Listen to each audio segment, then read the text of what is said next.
Good afternoon. It is 2:59. I'm Joseph Bonanno live from the 104.5 The Zone Studios. Currently, number 4 baseball facing off against Sanford in game 1 of a 3-game series. Vols currently hold a 5-1 lead in the bottom of the 6th inning. Tennessee has bases loaded with 1 out right now as Jay Abernathy is at bat for the Vols.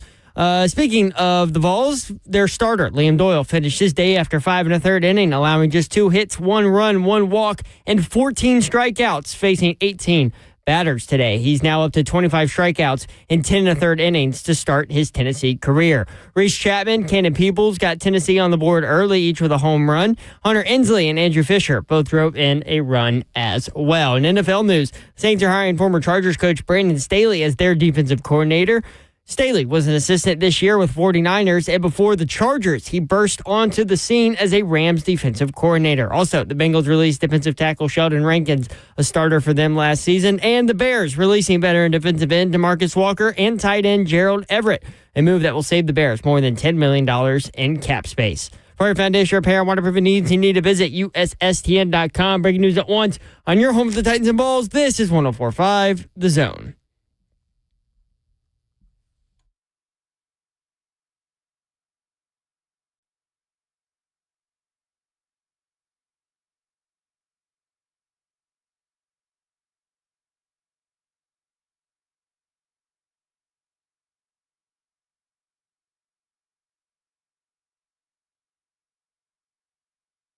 HL 104.5 The Zone. Britt Doherty with you on a beautiful day in the Music City. Hope you're having a great Friday. The weekend is here, y'all. Finally! You can to me. You can watch the show live, YouTube, Facebook Live, Twitter, and Twitch. Twitch, please. The F&M Bank Chat is open. That is where you can watch the show live on YouTube, Facebook Live, Twitter, and Twitch. And you can... You don't have to do it again. I was going to say, you already said that. Yeah, and you can communicate with other members of the 3HL family that are listening along and watching along as well. And you can do that in the chat room. Dawn Davenport is here, y'all. What Hello, up? Babsy. I'm in the building. What up, Babsy? What up, people? Have you had a bunk day? A bunk day. Yes. Yes. Unfortunately, my Bunk day. sweetest mother-in-law, sweetest woman ever. Mike, how many mother-in-laws do you have? Well, I mean, The sweetest one. I have an ex-mother-in-law. I have been married twice, so you know what? They're both super sweet. Anyway. I wasn't going there, but okay. You're so funny. Listen, we're transparent on this show. It happens. Relatively, yes. Absolutely. So, relatively. Anyway, she broke her hip, had to have surgery, got a new hip. Okay. New little hip. Shout out New Hips. Man, Shout all out the to new her hips out new there. hips. Yeah. But Shakira knows something about that. that's They don't right. lie. The hips don't lie. It's funny. I actually quoted that song when I was talking to her today. I Did she said, get it? listen. That's what I was about to say. Yeah, but she is not happy right now. So unfortunately, her recovery is a little slower than normal because she's 78 years old. That happens, and so we had to move her to a rehab facility today. Oh, you guys found one. This is just a temporary rehab Okay. facility. Yeah, yes, yeah. but she's clearly not happy about it. She's Yeah. like, "Are you putting me in a home?" I'm like, that's- "No, we are not. I promise, you're good. Just rehab that hip, and That we'll is their get you go-to home." every time. Are you putting me in? I mean, like that's the go-to. I'm like, no. Stop panicking. right. It's okay. Like, be cool. It's okay. And also, if Yeah, I but did, it would not look like this. You got this. Come on. right. Let's rehab and get out of here. Concentrate on one thing at a time. Yes, I need you to focus on your hip. When we get you there, Make sure we'll it get you doesn't there. lie. That's right. She's still So got some that's- dancing to do. So that exactly. Becky, let's go. Yeah. I'm like, listen, happy hour Monday night. I expect you to be rehabbed and using your hip and all of that. We'll have happy hour on Monday night to celebrate. Sounds like go. a good time. Wine for all. Oh, yeah. Yes. For all. So that was my day. So that's why I was coming in hot here. There you go. Slay Dog is here. I'm in the building. Slay. Good to see you today. I walked in. I was like, why are you here? What day is it? Yes. You I were don't even know really what day confused. it is. Like, it was like, that was wild by Babsy. Like, I almost felt like you didn't really want me here, Babsy. She walked in I the door always and want just you here, Slay. and just stopped and Yeah, was froze. looking at you. I was and so like, confused. why are you here? And I'm like, why would he not be here?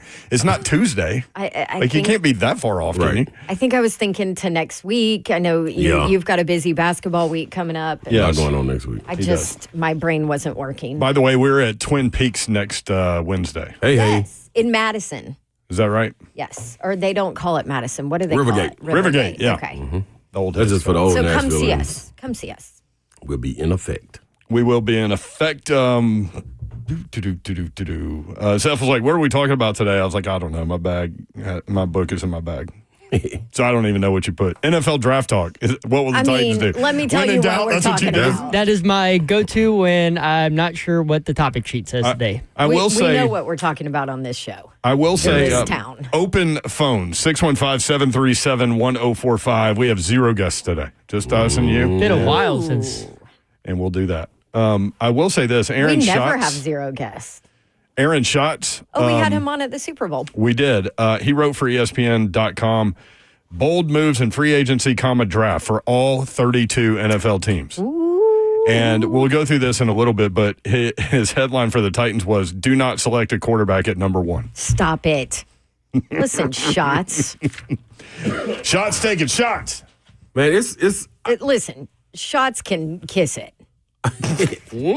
Wow. Here we hey, go. you know the just going out there on the street, word on the street, Yeah. doing like the a mental poll of everybody that I run into and asking like, hey man, what y'all want to do with the first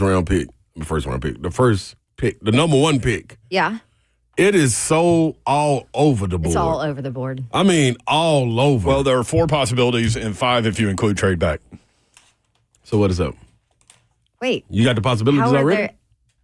Yeah, there are 4 possibilities. It will not be anyone other than, at overall number 1, Yep. other than Travis Hunter, Cam Ward, Shador Sanders, and Abdul Carter. Abdul Carter.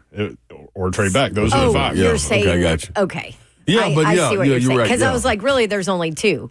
Use the pick or trade back, but you're including the people. I including the think people. you can. I think you can lower that. I think it's 3. Cam Ward at number 1. Uh-huh. Wait, Yep. 2. Cam Ward at number 1 or trade back. That's my thought. That to me, those are Guess your what though, choices. Babsy? You'll be shocked to hear how many people out here are okay with Abdul Carter. Just when you walk around, like As number 1 start asking. overall. Yep, it's Number like 1 overall. somebody to What do walk up to people you and be think like, he is? Do people think he is? Like, the Freak came in and had 18 They sacks think his he's rookie Micah year. Is he that? Parsons. "This is the problem right there." They think he's Micah Parsons. That's the problem Yep. for me. And that is exactly what he brought up when he talked to Tom Allen, his coordinator, when he said, I want to put my hand in the dirt. That's exactly what he said. Look at what Micah Parsons does. That's me. I can do that. Guess what though? My pushback every time is it's only one Michael Parsons. Right. It's only one. It's only one. Like think about what Now, his comps fair were. enough. They're who's the next one? Right. Could it be Abdul? Yeah, you're right. Right. You're right. But his comp, Michael Parsons, when he compares it, is Lawrence Taylor. You feel what I'm Yikes. saying? Yeah. Abdul So- Carter makes me nervous. Okay, why? Because maybe he is that guy, but I'm not, I didn't watch every snap of Penn State football, but I did watch Watch enough enough. to see him. And he makes me nervous. He seems to me like he's like an 8, 9, 10 sack guy, and you've got that with Harold Landry. So why would you draft Harold Landry number 1 overall? You got that. That's my concern with Abdul Carter. I also, do you guys remember I interviewed him post game after that Penn State SMU game, Yep. and to me he didn't have that look. I thought he was small, and small is not a fair word. Let's be honest, No, He's because 6'3". he's not small. He's but 6'3", 259. but I felt like he was smaller, than expected. not height, but like just for that spot. body wise Yeah. to be able to be that guy Yep. consistently for an entire NFL season. I agree. That's where I worry about it. I also worry about the maybe taking plays off here and there.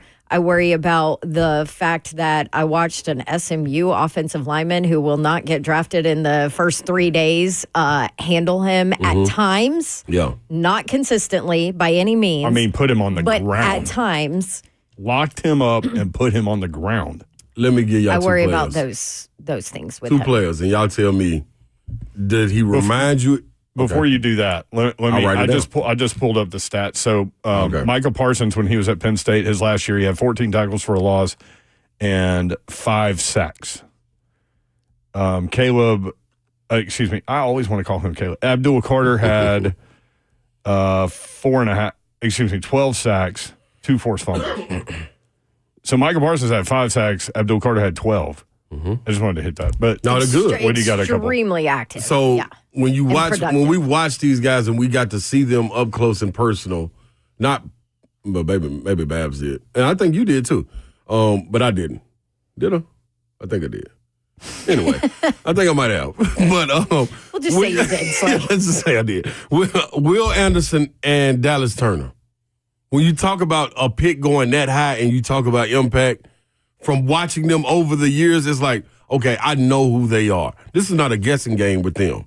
Right. Is it any That's a point? great point. Is it any point that reminded you of Abdul Carter No. of any of those two? No. That's what I'm saying. Look at how they but were. Also, the fair thing to bring up was this was the first year that Understood.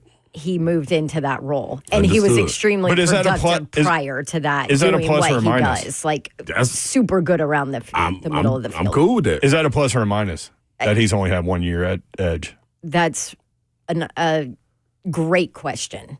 So he's coming in So as to, edge. to me, like you can put on the highlight tape and come up with a lot of really impressive things from him. Right. But it's kind of like Anthony Richardson for me when he was at Florida. When you go eyeball test and actually watch full games, it's not like, oh, you got to put eyes on this guy. He's going to disrupt everything. It wasn't that. It was what I'm like saying. every once in a while he would make a play. There are 7 games where he didn't have a sack.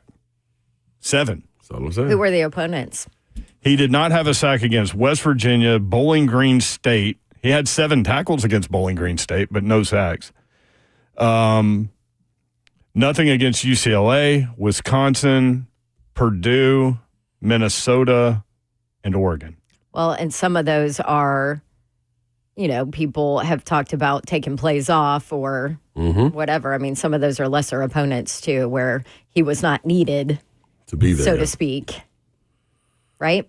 Yeah, but even like, But still. and I'm not knocking him I'm not at that spot. because but people are going to listen and think we're saying he's not a good player. That's not it. We're talking about number 1 overall. That's Number that's one it. overall. That's it. I That's would what's not gotta take be. him. That's- Number 1. I said that's what I'm saying. when I got back from that game, I wouldn't take him in the top 5. Yep. That's what I'm talking about. Zeph's got some interdivision breaking news. The Jacksonville Jaguars have found their general manager. Okay. They have agreed to terms with James Gladstone to be their next GM. That's who they interviewed, Officer, yesterday, we heard I that think. name. Sounds like a character in one of those HBO shows. By Kidney Stone. A kidney stone. Wes in Portland. Thank you, Zeph. Wes, what's up? How are you? Hey guys, how y'all doing today? Good, man. Thank you. Excellent. I just had a quick question for you guys. I've heard a bunch of different people, walking around the main streets of Nashville. Everybody's got an opinion, this way, that way, the other way. But something I hear a lot about, at least on the streets, and I haven't heard you guys talk a lot about, is I hear that there's, 3 different thought processes that go behind this pick, or this decision rather, and I want to see what y'all hear. I hear, we should go with someone like, Shedeur Sanders or Cam Ward, because, that's what's best for the franchise. But then I hear, well, you've got to pick someone like Abdul Carter because if you're a coach or a GM and you feel like you might have a short tenure, you've got to pick a more or less a short-term home run, even if it's not necessarily got the upside of some of the other picks. But then I hear other people say, no, you've got to go Travis Hunter because he's the one who's going to put butts in seats and help you sell the most tickets for a franchise that's building a new arena. I don't know if I've heard you guys kind of talk about that 3-way decision-making process, if you think that factors in at all, or if you think it's just what's best for the franchise. But I was just curious to hear y'all's thoughts on that. Appreciate that. Yeah, good stuff, Wes. Thanks for the call. The butts and seats thing, they don't draft a player on that. No, this is a nobody football cares decision. about that. This is a football. Now, Especially if he's that far out. Exactly. If he's the best player, Yes, absolutely. They draft specifically to make their team better. They don't care if it's somebody the fan base loves or hates. It is all about how do we get better so we can win games? Because at the end of the day, if you win games, that's what puts butts in seats. So there are people over there that care about that for sure, but they don't have any. They ain't making the decisions, So right? This is a football move. I mean, yeah, I'm So sure it's a good question, but there's plenty of people over there that are like, oh, please draft Shador because all the national attention That will comes be with on it. the Titans. Yeah. Yeah. well, and you know, at least in the back of some people's heads, you know, you are going into a new building, and you don't want to do that with Will Levis as your quarterback, probably. So No, you want to do that with a winning team too. Yeah. And you don't have that right now. And so you're going to do whatever you can to make sure you get there. But the butts in the seats thing, it correlates with winning, and that's all that matters. So would Travis Hunter just draw an extra thousands of people into the stadium? I don't think he would. No, Yeah, winning they're does. losing. Yeah, Winning does. I don't that. think he would Now, anyway. like an yeah. Aaron Rodgers could draw That's a people. little different. You know what I It's mean? Hall of Fame. Yeah. That doesn't mean he's the right guy for the position, but that's Right. the kind of Right. guy that could move the needle. Even with the thing with Abdul Carter, when he said the quick home run, Right. that to me, the quick home run would be in pacifying the situation. To me, would be Travis Hunter, Right. Abdul Carter. Like, maybe I those don't go feel together. that safe with him at the number one pick. So Now, he did quicker bring- impact would be Travis Hunter than Yes. yeah, I agree with And that. that it kind of goes with his other scenario that he brought up, which I think is an interesting conversation, which is, okay, a coach that is clearly has to win. Does he really want a rookie quarterback to take? Does that chance to go with that? And if it doesn't work, he's gone. You know, Yeah, that's a hell of a risk. But it's not Brian Callahan's choice completely. yeah, so that's. Right. I mean, really, it's probably not Brian Callahan's choice at all. Because even if you it don't wanna work be for him, honest. if it don't work for him, the franchise will go find a coach that he could work for. Right. So it is regardless. Yeah. But it is an interesting topic of conversation because if you're Brian Callahan, what are you thinking? You know, in this draft, like, man, if I get this rookie quarterback and we still have all these holes and we're still not very good, I'm gone, and there's nothing I can do about it. You know? 615-737-1045. Rick and Franklin next up. Rick, what's up? Hey guys, love the show, Thank you, Rick. and when I surprise, right?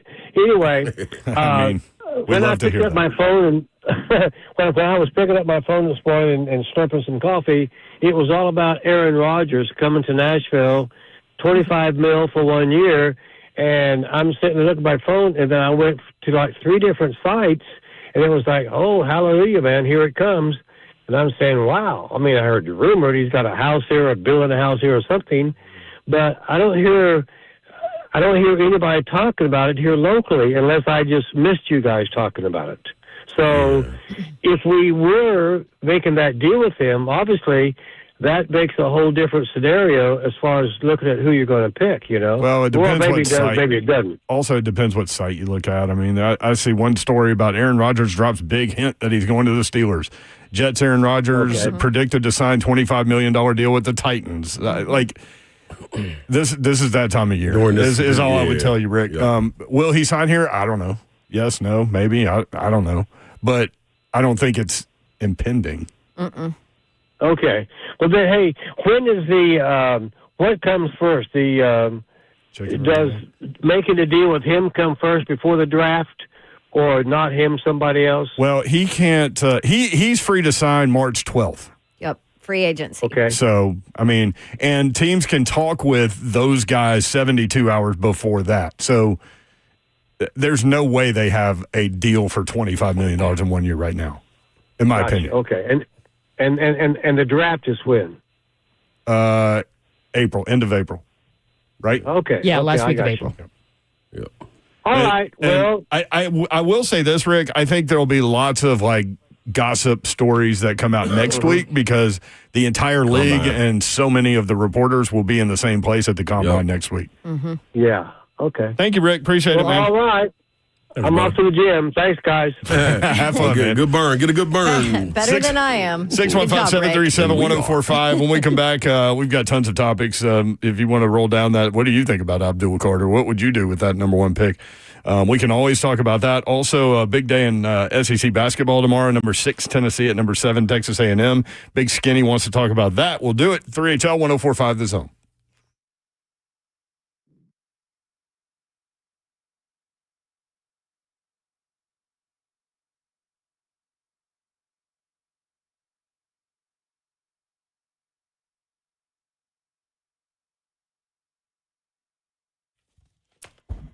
All right, I want to tell you about Pella Windows and Doors of Nashville and the Dawn deal for February. If you need new windows, you need new doors, you need replacement windows, this is who you need to call. Pella. 47% off qualifying installations and no interest if it is paid in full with 12 months. So you have a full year, no payments due to pay off your new windows and doors from Pella. They're the best. I know they'll take care of you. They've taken care of me and my family and 2 of my properties as well. And all you have to do is ask for that deal. You can schedule this free consultation. Check out that offer easily online. That's PellaNashville.com. Pella Windows and Doors of Nashville. By the way, Pella turns 100 this year. That company's been around for 100 years. Lifetime warranties on all of their products. And they will take care of you. Again, Pella Windows and Doors of Nashville. Check them out at PellaNashville.com. Looking for something to do this weekend? I've got an option for you. Hey, Bruin fans, or maybe you're not a Bruin fan, but you're a basketball fan, or maybe you're a fan of having something fun to do on a Saturday. Looking for some college hoops this weekend? Enjoy Belmont Bruins basketball on Saturday as they host conference rival Indiana State. That's where Larry Bird played, by the way. Tickets start at just $10. Visit BelmontBruins.com for schedule and ticket information. It is Bruin time. Belmont in 4th place in the Missouri Valley Conference. 4 games back. Again, the Bruins hosting Indiana State tomorrow at 5 o'clock. Single game tickets on sale now. Make sure you drop by the ticket office or go online and purchase at BelmontBruins.com. Again, 5 o'clock tomorrow. Belmont hosting Indiana State. Ticket representatives are standing by now. You can text or call 615-460-BALL. That's 615-460-2255. If you text, someone will text you back right away. That's 615-460-2255. Or visit BelmontBruins.com. Belmont basketball, it's Bruin time.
I love living in Middle Tennessee. We've got great restaurants, entertainment, sports, and one of the nation's top Ford dealers right here in our backyard.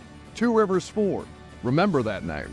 Two Rivers has been a staple in our community since 1983. They're locally owned. They have a non-commissioned sales team, and they sell below MSRP. They've been doing business with integrity for decades. Two Rivers Ford, the South's most trusted Ford dealer.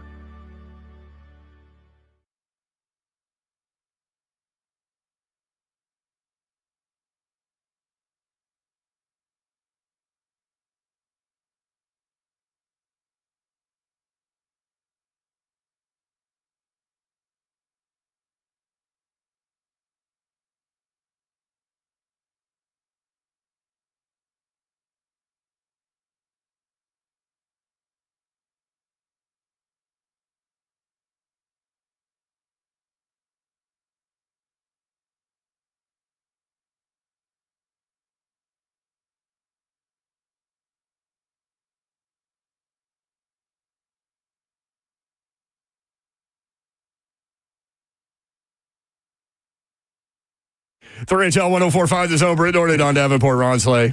Shout out Lon Helton. I just ran into him yesterday. Incredible dude. One of the giants in the radio industry and the Radio Hall of Fame, Country Music Hall of Fame, all those things. He has a countdown show that he has owned for years and years and years and does an incredible job. Country Countdown USA is the name of What that. up, brother? But huge fan of 3HL, come to find out. I was blown away. Like, I was like, wow. I love it. He said, you guys are great for a number of reasons, but one of them is you're incredible storytellers. He said, Slay telling the story about his truck getting stolen is like the funniest thing I've ever heard. Oh, that one was pretty nuts. It was funny, but not funny, but funny. I told y'all that It was night. funny because nobody got hurt. Yes. When y'all were asking me even that chunky night, junky. like, what happened? I was like, just wait. Yeah. He wouldn't even tell us. I figured out that his car was stolen. Yeah. I figured it out by the video, and then the next morning, because it was the talk at physical therapy where my husband was, which is crazy. Mm-hmm. My husband's like, the guy, he was like, do you know Ron Slay? My husband's like, well, yeah, actually, my wife works with him. So that's how I found out like a little more about it. But the actual story is nuts. Yes. That's still on our podcast, right? Page. Zeph, I'm asking. Sorry, you. I was on the phone. What? What? I didn't Are hear- you like trying to do your job or something? Yeah, I No. am. I'm sorry. Why would you do your job? Yes, you do want phone callers and listeners processed. Yes, Okay. you want that. Sorry. She was asking if the Chunky Junkie story is still Oh, on the yeah. podcast And page. it's on YouTube as well. Okay. Oh, There you go. go. So you can still go check it out. So It's- 104.5, The Zone YouTube page. Correct. Hey, It's classic. you were rolling through some of the ages of the Jacksonville front office now. Yeah, so Please hit those. With new GM James Gladstone, who is 34, by the way. Gladstone. I was thinking of the Gemstones. 34. 34. 34? And he was not the favorite. He was a dark horse candidate, according Yeah, to a you know lot of why? insiders. Because he's 34. He's only like he's like a little more than 10 years older than Zeph. yeah. Guy. Yeah. But it ain't never worked at Cracker Barrel. He was. You're way ahead of him, so forget that guy. And He flown drones for construction He companies. used to be the Rams course, director of scouting, so comes from a pretty solid scouting line. Anyways, head coach Liam Cohen, 39, so you got a 34-year-old GM, a 39-year-old head coach, offensive coordinator, 29 years old. It's only 5 years older than I am, and then a DC that's 42. What am I doing with my life? I've done nothing in my life. Hey, you tell I've done jokes on nothing. you tell jokes on the radio. There's worth in that. There's value in that. I quit.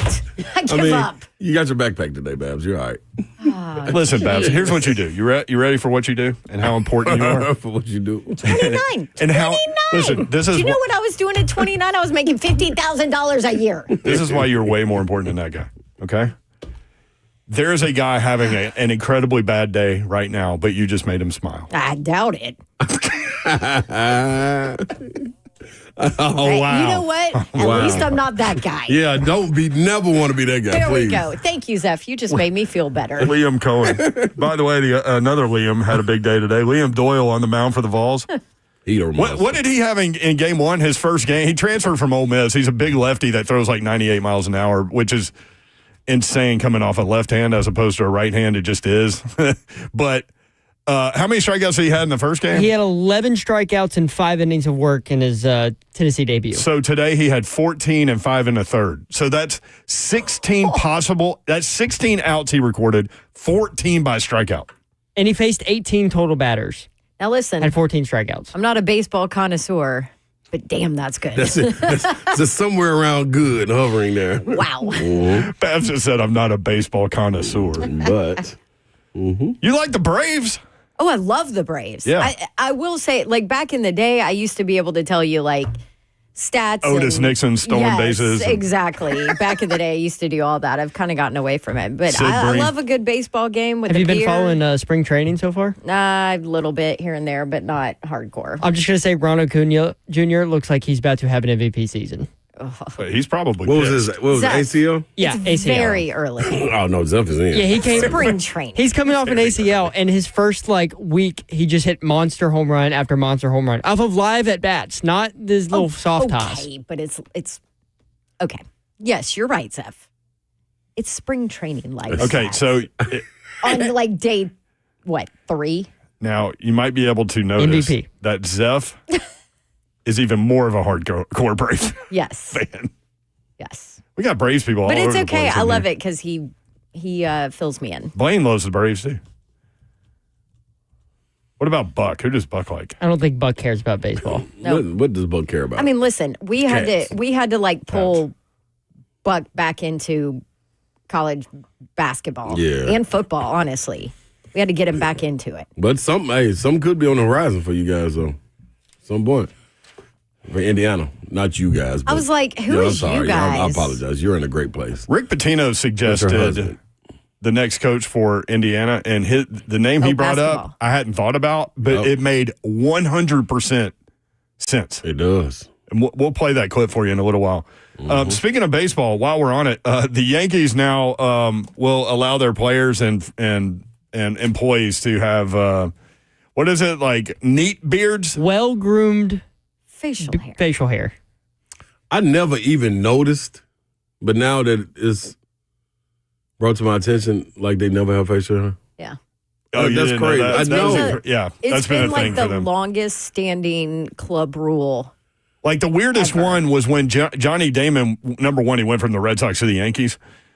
But when he was with the Red Sox, he had that beard and that long hair, and he went to the Yankees and cut it all off. Yeah. And he looked like an accountant. I never even. That's crazy. Why wouldn't I notice He that? was not Johnny Damon either. Garrett No. Cole, when he went from the Astros to the Yankees, same thing. Like on the Astros, he had that big beard. It wasn't like super long, but it was pretty thick and bushy on his face. And he goes and it's just baby face. It's weird. So who What did who they- did they acquire to make them So this change is this rule? the statement They from talked to all their old players. this is the statement from Seriously. Yankees managing general partner Hal Steinbrenner.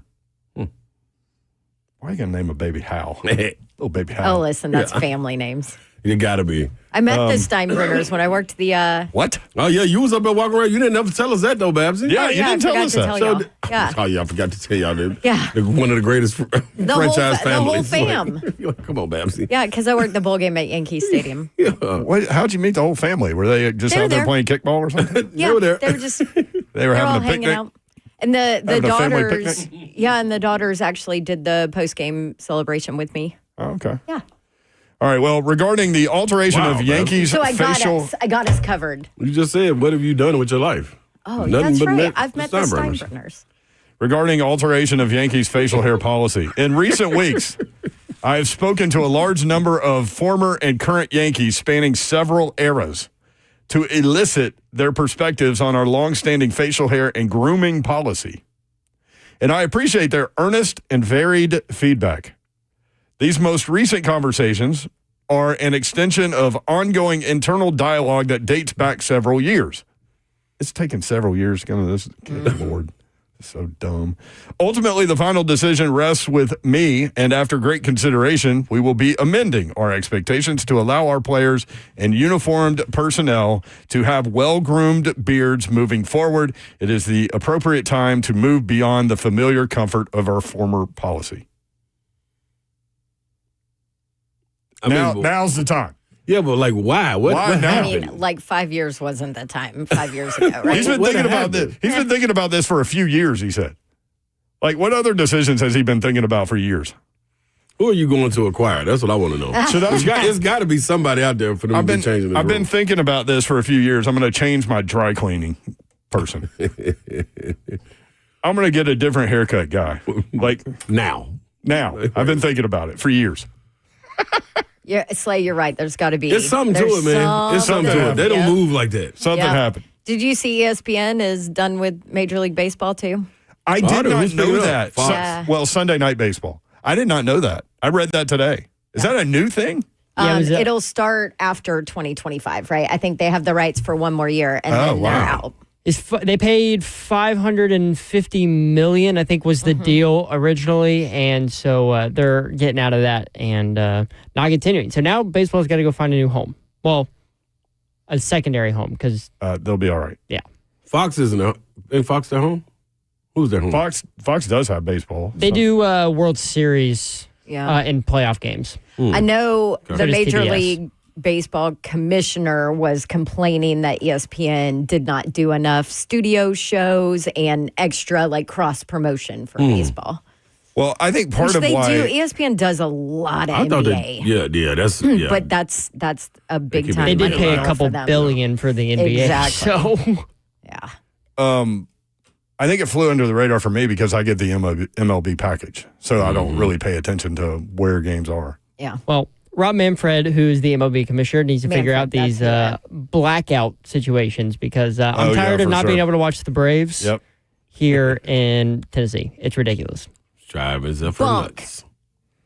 Try and get them on, Zeph. All right, there's Yeah, I'll go call the commissioner of Send the them, MLB. send them an email. there's our Send them baseball an coverage official request. for the month, There you go. which is like me and Zeph love baseball. I mean, love it. Slay played it for a minute. Yeah, then it was no. He didn't like the balls flying at his face Yeah, that in was the batter's box. That's like a dumb place to be to me. Do you think that's the hardest thing to do in sports? Hit a baseball? Yeah. Hell yeah. Oh, Babs. I can't. Maybe hockey is somewhere around there, but what? Hit a base, man? You know how fast that thing coming? Yes. Yes. No, that's silly. I mean, Mayor's so red right now. What? did you hear what you said? What you say? You don't like balls coming at your face. This is absolutely true, Babs. In every way you can imagine. Yeah. I'm great out there in the outfield. I was air traffic control in the outfield. But Just then wasn't nothing in the you box. tried to hit. Yeah, it was weird. Like, why would I let a guy have an opportunity to throw a ball by me and I ain't got no opportunity to really hit it? Like, I ain't gonna be able to hit it. Yeah, But he I can mean- hit me with a ball anytime. I remember what I'm when supposed to do. when I was 12 years old, I was playing in the Green Hills Y League or whatever it is. Yeah. And over by Pershing Warner Park, by Steeplechase. And Mingo Johnson was pitching on Mingo one of was the teams.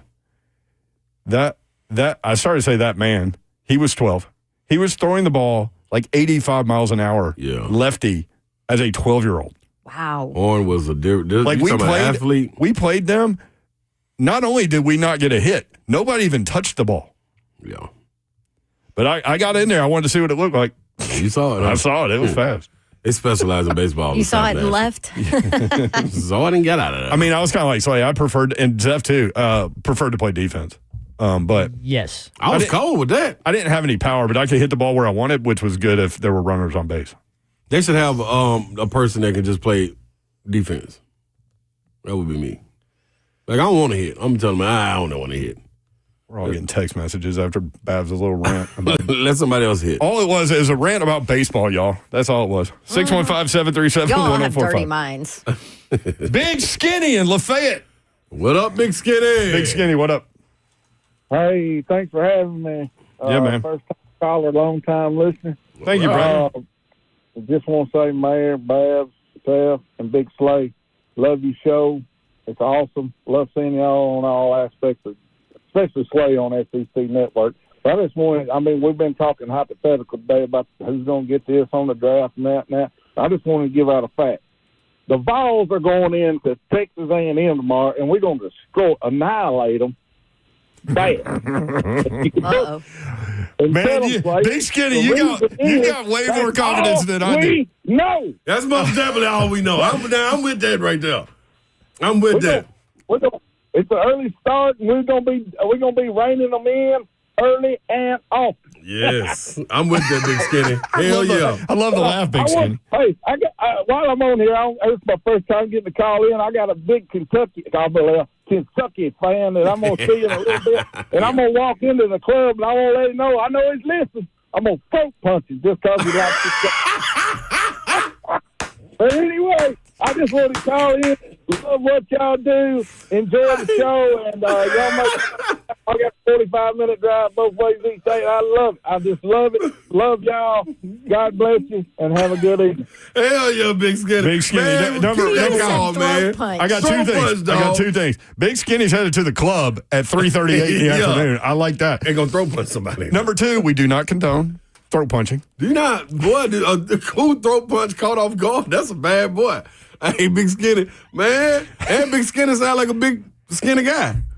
Like, that's a nice nice little combo right there. And it is all we know, Big Skinny.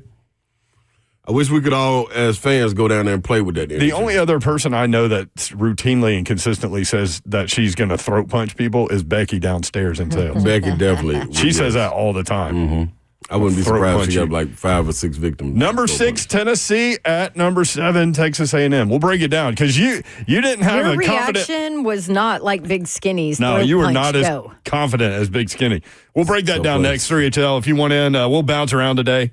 Free for all Friday. 615-737-1045.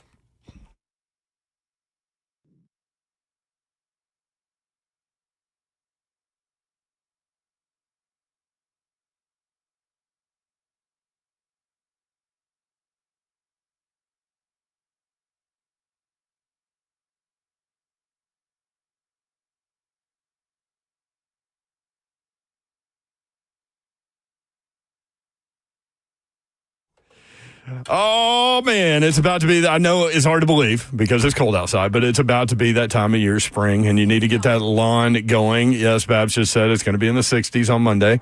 So you need to start thinking about it. Get with my guys at DickensSupply.com. Dickens Turf and Landscape Supply. They are ready to help you out. Trey Hartsook is here with more. Trey, what's going on, man? Hey, Brent, hopefully after this cold spell, we're going to get into what we like to call spring here in the middle Tennessee area. Going to be in the 60s next week, which is a good and a bad thing. It's a good thing because we're going to be able to get outside, get in that lawn, and get some stuff done. But the bad part of that is you'll start seeing some broadleaf weeds starting to emerge a little bit. Let's not get behind this year. Let's get our pre-emergent down. Right now is a great time to go ahead and get that down and start keeping our eye out for little broadleaf weeds that are going to start popping out, the clover, the dandelion, the henbit, all that stuff that we don't want in our lawn. Come on down to Dickens Turf and Landscape Supply. If you don't know what it is, take a picture of it. We'll ID it for you, get you the herbicide that you need to kill it, and get you your granular pre-emergent to keep that weed issue cut out into the season. Also, Brent, really important right now, if you're pulling that mower out, maybe it's time for an upgrade, or maybe you just need a tune-up done to it, any kind of maintenance work. At Dickens Turf and Landscape Supply, we can sell you a great new mower, a ton of great financing options from that end of it, or we can work on your mower. Anything you may need, stop in and see us. We'd love to talk to you about it. Conveniently located all over Middle Tennessee. Got locations in Nashville, Hendersonville, Murfreesboro, Bellevue, Brentwood, Lawnmower, Mount Juliet, and Franklin. Also, tomorrow morning will be our first Saturday in the office. We're going to open up at 8, close at 12. That'll be now until Thanksgiving, and our hours will change. We're going to open up at 7, close at 4:30. So we are in the season. Stop in and see us. We'd love to talk to you.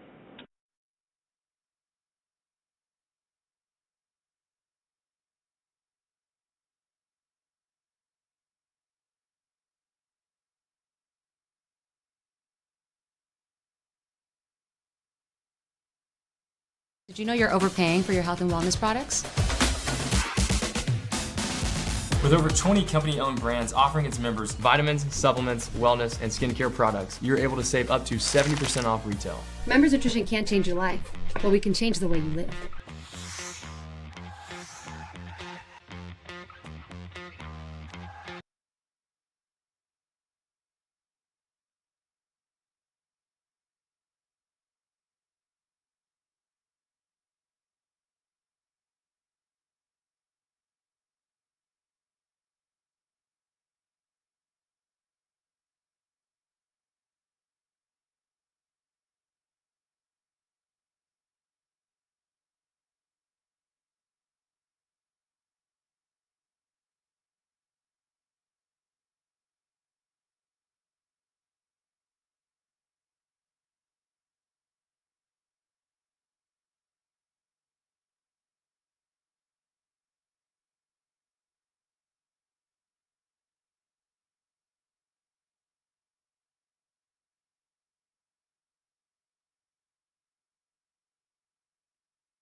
3HL 104.5 The Zone. Britt Doherty, Don Davenport, Ron Slay, the executive producer of 3HL is Zeph. What's up?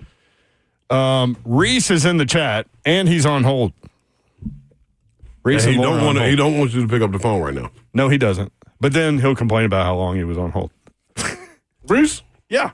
I've been on hold for an hour and a half. He has done that lately. Doesn't he know that I just snipe people who complain? Yeah, but I'm kind of like Slay. I'm confused by it because sometimes I think he's kidding, and sometimes I really think he wants to be on hold to listen. That's what I thought. Because they sit in their car in Bowling Green and listen to the show in the driveway and drink beer and listen to the show. Mm-hmm. Oh, you should have heard what he told me on the phone. It was funny.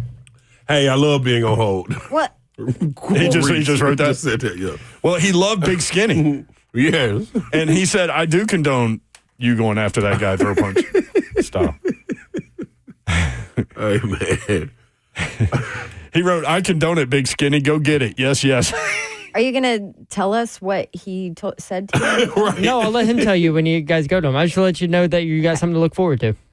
Okay, cool. He also said, hey, I love Bring on Hold. So I think the beer count might be elevated. It is Friday, too, and he's been off work since noon. Oh. You got to be about 9 in. 8. I think 9. Apparently, he was told not to drink today, so he's not listening to what he was told. Why was he told not to drink? Why would Laura I'm sure Laura Come on, Laura, don't do that. Don't do that. Don't deprive him like that. But Laura drinks right along with him. He said he's on number 10. Oh, my God, Reese. You were right there. Mm-hmm. Right in the area. And he's collecting. It's funny. When I run into people talk to me about the show. One of the things that I get a lot is, I wonder what Reese and Laura look like. Mm-hmm. Yeah. And me and Slay have met them. Yep.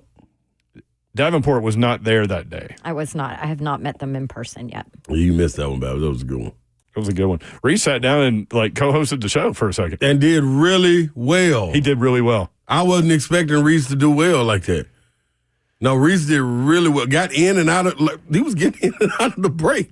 Probably better than we do. It was crazy. I was like, look at Reese. Okay. He was making strong points, and he was doing it succinctly. It wasn't a marathon point. Right. It was like a 40-yard dash point. Yeah, get to it. I was like, okay, that's pretty good. Yeah. First time was like that, jumping on the air. I don't always do that. Yeah, a lot of people think they can do what we do really well. And I want them to so bad. It's more challenging. We got to bring that little contest back. Where people come in and do the show with us. It's fun. No, I know. I can imagine. I just want to see them, though, especially when we go off script or go off topic. How do they maneuver Probably with the us? same way I do. Panic. I've learned that I can go off topic if I see you on your phone over there because I'm like, she's not even listening to me. Yeah, with them and my boy we gonna have a good time. Just to get us back involved. Yeah, she just eye rolled me.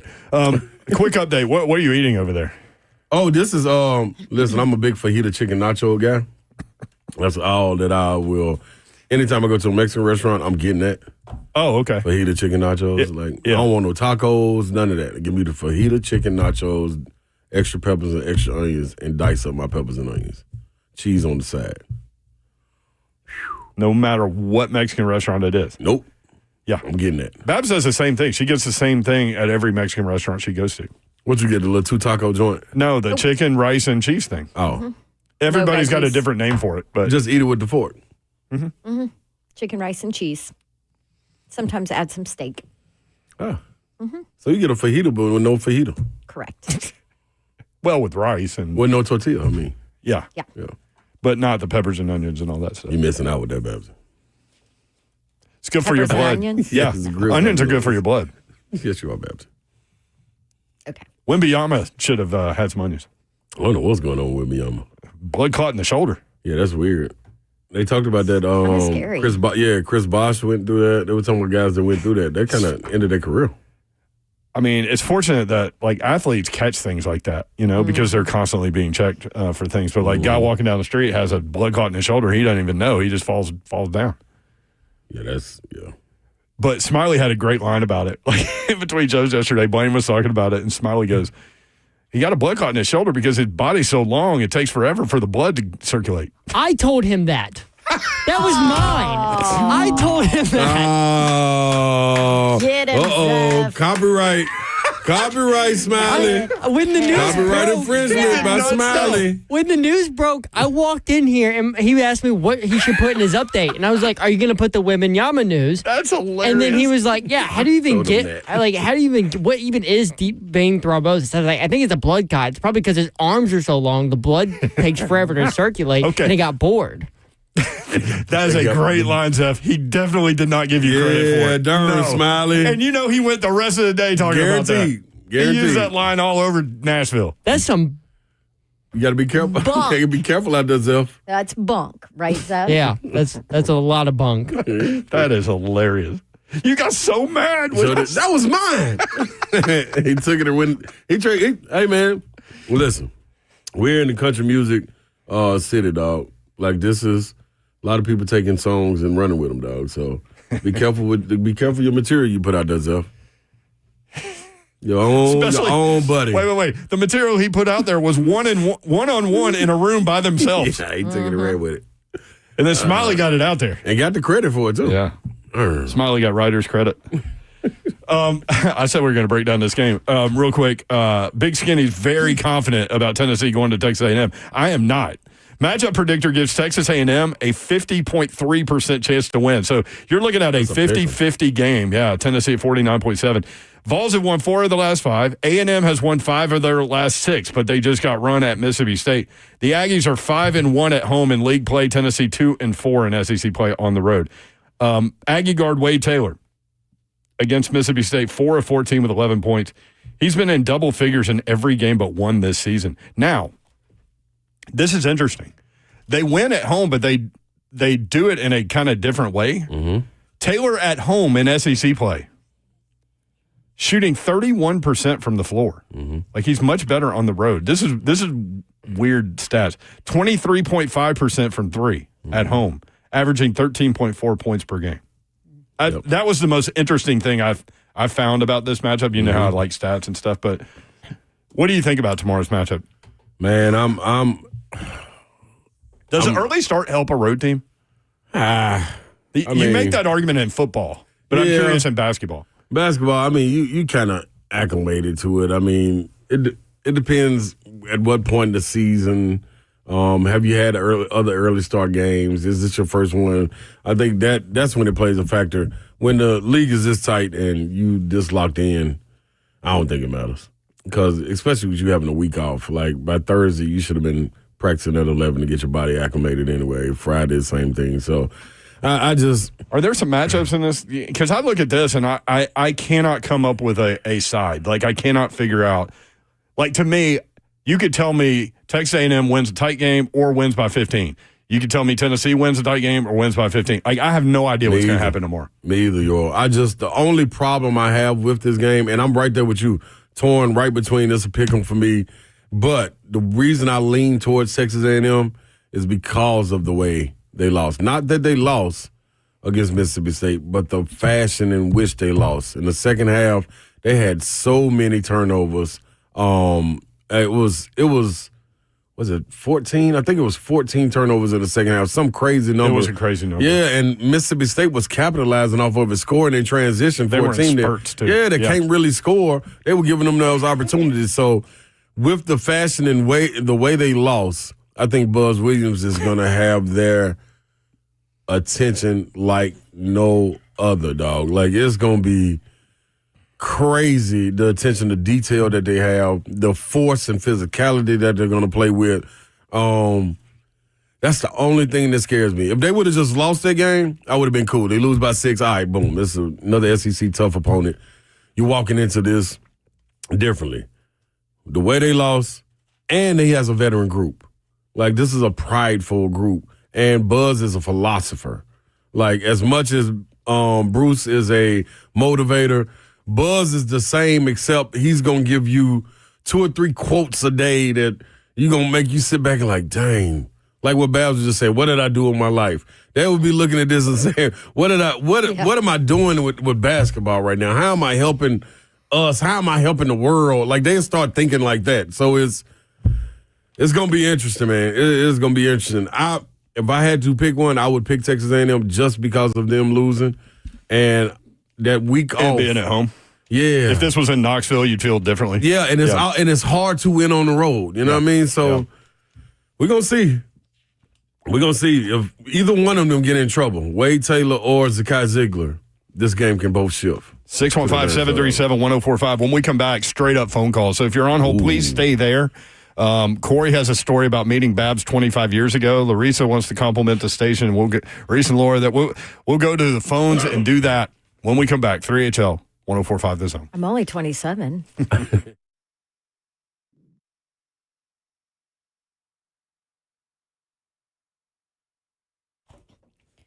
All right, want to talk to you a little bit about Xfinity and what they have going on, because if you're like me, you have a trillion devices in your home connected to Wi-Fi, and if you go count, you're probably going to be shocked at how many you do have. With our family, we always are using our Wi-Fi, and we never have issues thanks to Xfinity. All of them keep all of us connected to streaming and gaming and internet and working from home and research and, you know, all those mock drafts you're looking at. Xfinity knows the number of devices we have connected to our internet grows every single month, which is why they engineered their gateways to handle hundreds of connected devices. Here's the deal. Through March 23rd, get 150 megabit Xfinity internet for $35 a month for 1 year with no annual contract, plus free Wi-Fi equipment included. Make sure your home Wi-Fi can handle everything you throw at it, and then some. Just visit Xfinity.com, call 1-800-XFINITY, or visit a store and switch today. Restrictions apply. Requires paperless billing and auto pay with stored bank account. Taxes and fees extra after promo. Regular rates apply. Actual speeds vary.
Good afternoon. It's 4:01. I'm Joseph Bonanno live from the 104.5 The Zone Studios. Number 4 Tennessee baseball beat Samford 5-1 in Game 1 of a 3-game series. Ball starter Liam Doyle earned the win after a 5 1/3 inning, allowing just 2 hits, 1 run, 1 walk, and striking out 14 while facing just 18 batters. Tanner Franklin closed things out on the mound, striking out 6 in 2/3 innings of work. At the plate, Reese Chapman and Canada Peoples got Tennessee on the board early, each with a home run. Hunter Ensley and Andrew Fisher both drove in a run as well. Game 2 tomorrow afternoon at 1 p.m. In NFL news, the Jacksonville Jaguars have found their next general manager, hiring 34-year-old James Gladstone.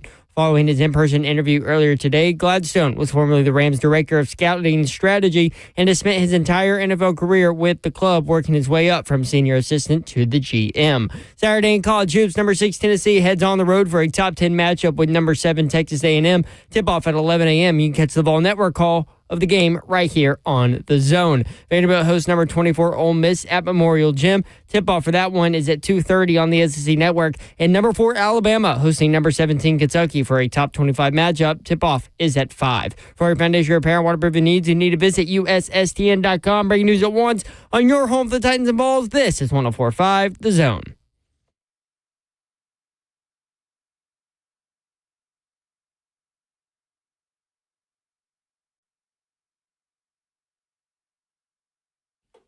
Three HL 104.5 The Zone. Brent Doherty with you on a beautiful day in the Music City. Happy Friday to you. If you want to watch the show live, YouTube, Facebook Live, Twitter, and Twitch. Twitch, please. There she is, Dawn Davenport.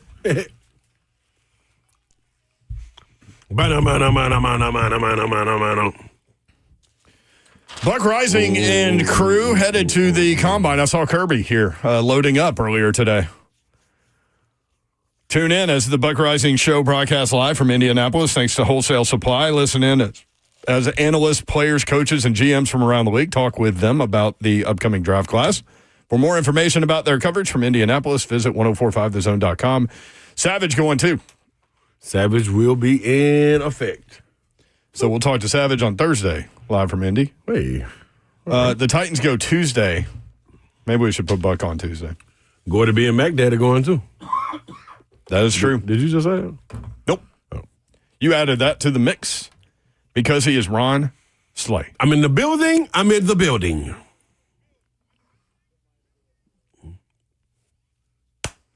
Oh, you turned us down. Yeah, on that little part right there, Zeb, that's the coldest part. You don't never see me and Babsy how we, you know what I mean, hit the horn. Yeah, don't turn us down like that, Zeb. Hey, listen, I wouldn't take anything from you like Smiley did, dog. You my friend. I appreciate that. Yeah, no doubt, man. I don't want to take your music from you. If you missed the last segment, Seth, I gave credit to Smiley for a really funny joke. Mm-hmm. And that he said in front of me and Zach and Blaine and he used this as stand-up. Oh man, he went with it. We all laughed, said, "Man, that was a good one, bro," and just walked out of the room. And so I told the story. Oh, that's weak, Smiley. I told him that. He took my bus stuff and went and performed with it, man. Yeah. Oh, that ain't nothing. He got such a reaction Zeph from was us. Pissed. He's supposed to be. He got such a reaction from us. I guarantee you that wasn't the last time he used that joke that day. Golly. Look, Jackson is typically the funnier of the two of us. I'll give him that. Oh. But he just took my thing right there. Yeah, he did. He doesn't need to take my stuff. Yeah, he doesn't he need to got take my some stuff. material. I didn't even know it was He's got your his stuff. own. Like, he didn't say Zeph said this. That's wow. So that's tough right there, Smiley. What a friend. T-Man 615 said Cracker Barrel Zeph stepping in. Yeah. That's how they do them. 615-737-1045. Corey in traffic. Corey, what's up? Hey, I'm in the driveway. It's been so long since you took my call. I'm off of Nolensville Road, but We're glad you made it. Yeah, me too. Because I got some stories to tell you. Stories? I met Dawn back when she first started working for Channel 2, and I was the clubhouse manager and equipment manager for the Sounds, probably definitely 25 years ago. And she was just wandering around trying to figure out where she was at, fresh out of Auburn.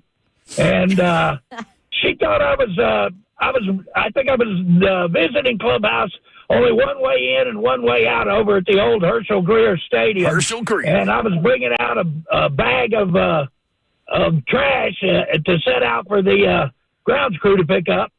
And I saw her. I knew she was my early morning news girl, and then the sports girl after that.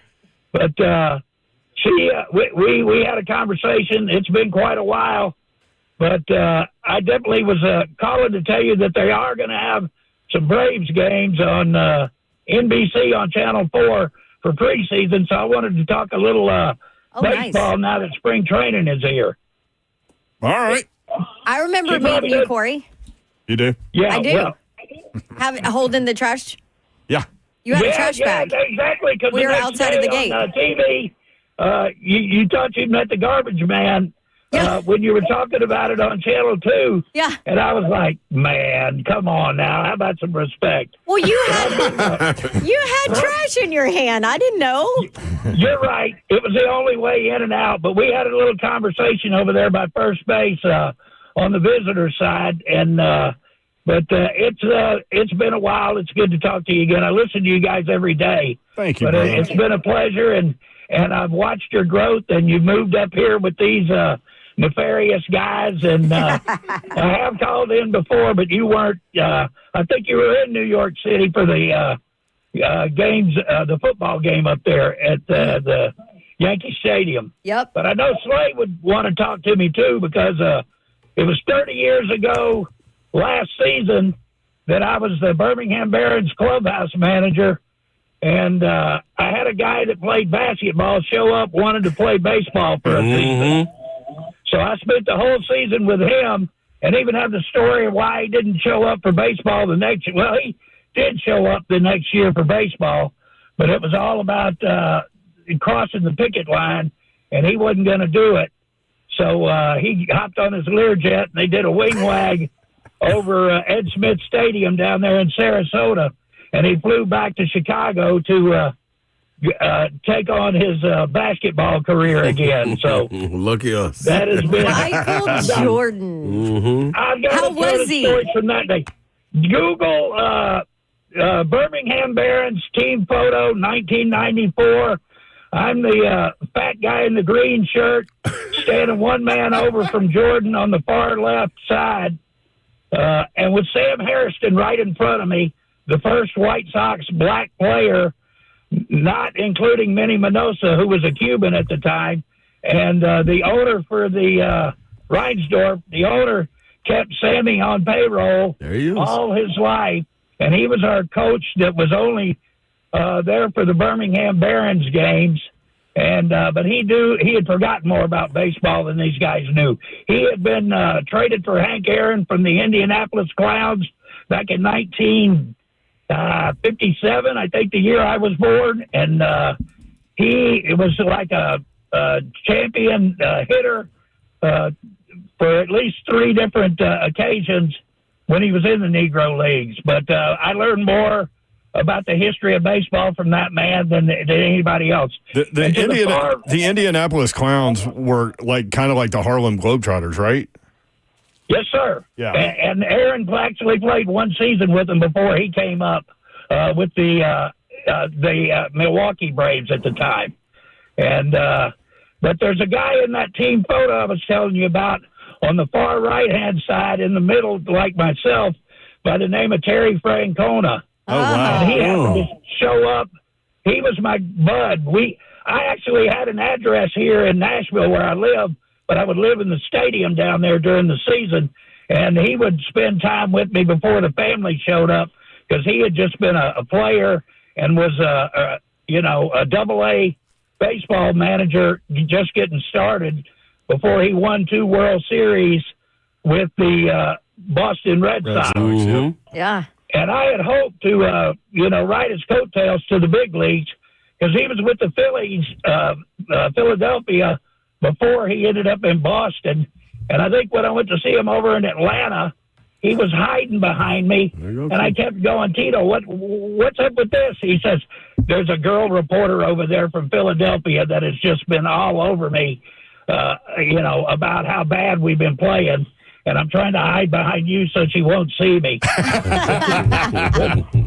But she eventually saw him and they came over and started talking. But like I said, Tito and I are tight.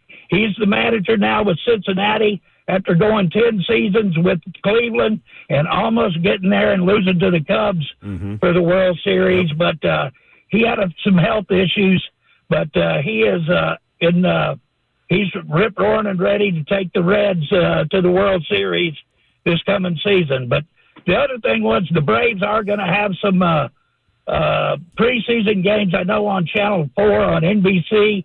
They've been advertising it. I saw it this morning before I went to the podiatrist, and so you'll be able to get to see a little bit of baseball.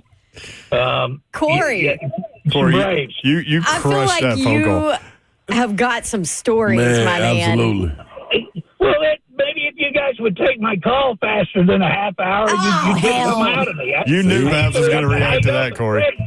Fred won't stop talking about food with Slay, and what am I going to do here? But wait, especially when you said I was about to hang up, but you said somebody's got a story about Dawn, and I was like, yeah, well, I got to wait now.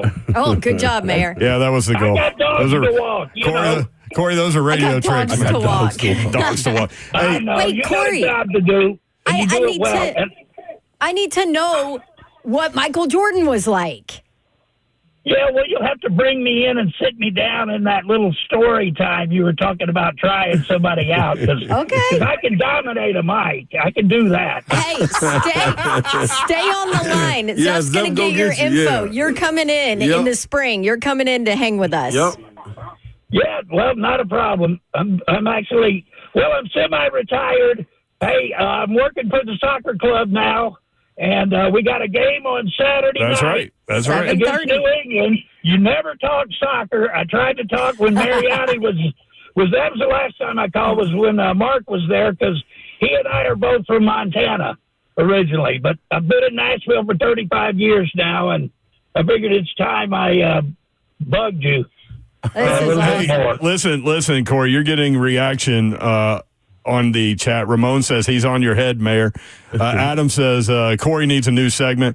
DCH says put Corey in the boom boom room. Jeremy says this guy is next level. I love Corey it. is gold. All right. You got it. All right. Stay on the line. Zeff's going to get your phone number. You're coming in to sit with us and do a segment and tell us stories in the spring. Deal? Yeah, I got to be careful what stories I told because Jordan, we went through some things about that. Everybody's been pretty tight-lipped about the whole deal, but hell, it's 30 years later, and he came to town for the car race and didn't let me know and didn't let me see him. So, but he said some good people, so we're gonna go with that. Well, that's all right. We don't want the dirt. We just want to. No, we want the dirt too. I think. Yeah, him not contacting you breaks any NDA you signed. That's true. There you go. It's his own fault. Thank you, Corey. I'm gonna put you on hold, man. Talk to Zeff, bro. Sure, you bet. Thanks, Corey. How about that guy? Shoot, even non-Jordan stories like. I mean, being in Clubhouse. Did y'all catch him say he was Cuban at the time? Yes. We got to have Corey in. Oh, that was real. That whole thing was real. Yeah. He was on hold 30 minutes, so some of y'all complained about an hour and a half. Right. Fight through it. Larissa. Love you. Next up on 3HL. Larissa, what's up? Hi, everybody. I'm absolutely the most fabulous station. Corey's fabulous. That was everything. And Dawn, I agree with you every time. 100%. I got you, girl. I remember listening to, yes, always. Even when I'm like, yeah, okay. No, I'm going to keep agreeing. But, you guys, I just want to say this station makes the world better. And you may not, and this is just my very humble opinion, the listeners, all the shows, you guys just do a great job. And talking about your families and just keeping it personal, it makes our hearts smile. And again, last year when I got stuck in the car, and I don't know if you guys remember that, and there was a young person that helped me. I remember when Slay was talking about his mom was a coach at TSU, and how you guys just bring us in, and it is hilarious. There are times, really, people have to pull over and laugh. I just want to say thank you guys for being amazing. And yes, definitely get him on. And when it gets warm, just, and not to you guys, but maybe even, I'm throwing this out to the sales staff, maybe do like a ZonaCon. Just saying. I like I'm going to hang up and listen. Thank you, You guys Larissa. make our hearts smile. Thank you. You're so sweet. Thank you very much. My mom threw out a first pitch in Birmingham when Michael Jordan was in the outfield. Have I ever told that story? She was working for For what? She was working for KPMG. She was a tax attorney, and they had gone down there for some, regional thing. And they She raised her hand to throw it? They wanted somebody to throw out the first pitch at the Birmingham Barons game, and so somehow they allowed her to do this. And I can't even. Is she athletic? No, she was a tax attorney. Well, I know, but tax attorneys can be athletic. No, and I have no video of this. I did see a picture of it.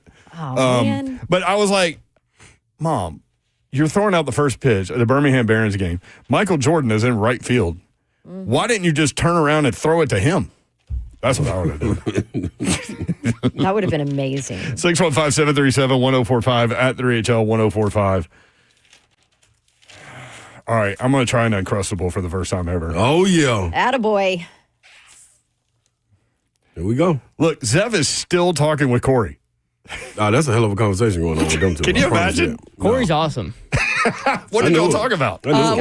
He was telling me he brought back up the Barons thing. And I told him that I worked for the Tennessee Smokies, which is in the Barons minor league division when I was in college. And then he was telling me about when he used to work the Smokies visitors clubhouse whenever the Barons traveled there, but at the old stadium when it was in Knoxville. Yep. And I was telling I've him, been to that stadium. I was telling him, well, they moved out of Knoxville and then back into Knoxville. This is their first year, first year in Knoxville again. So yeah, we had a good conversation. I never understood why they moved all the way to the Gatlinburg exit. Kodak. But I guess because of money. Everything's about money. Cheaper out there, I would imagine. 615-737-1045. More of your phone calls when we come back. All kinds of we got point spreads for all these games tomorrow. Yep, You got a parlay coming up Yep, today? I do. I do have one. People ask, the people will receive. More of your phone calls. We are going to be random today. I'm going to tell you that now. 3HL1045 The Zone.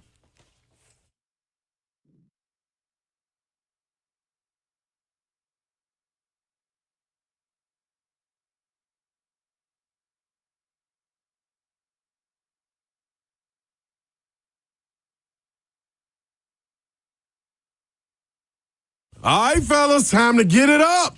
That's right. You're in the bedroom and you're down? Well, don't be down no more, because Game Day Men's Health has come to the rescue. That erectile dysfunction that's treating you bad, I got something for you. Get on in there and get that testosterone level checked and make sure your bedroom activities are back. You don't feel grumpy anymore. Your desire is back. You're happy. You're going to notice the difference. I can guarantee you. 615-898-9367. Call or text that number, and I can guarantee that somebody gets back with you really quickly so you can get your consultation set up and understand that that is free. All you need to do is grab your phone. Go to GameDayMen'sHealth.com. At the top of the page, click Book Appointment. Pull up the two of the locations, one of the two, Green Hills or Hendersonville. Name, phone number, email address, all you need. They will get right back to you. Get your lab results back in 15 minutes, and boom, you get some tailored solution right for your needs. If you decide to move forward, that's on you. You can begin your personalized treatment right away. Go to Game Day Men's Health,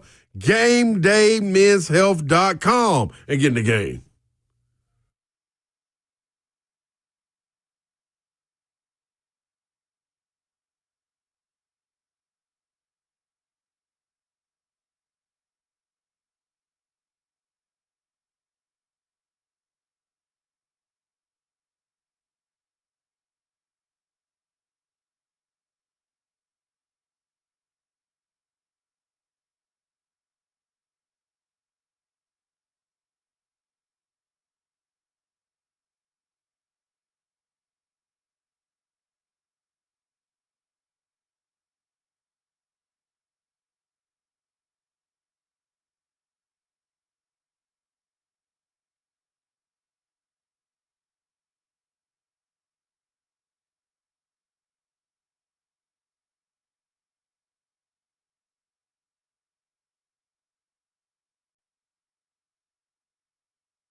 3HL 104.5 The Zone.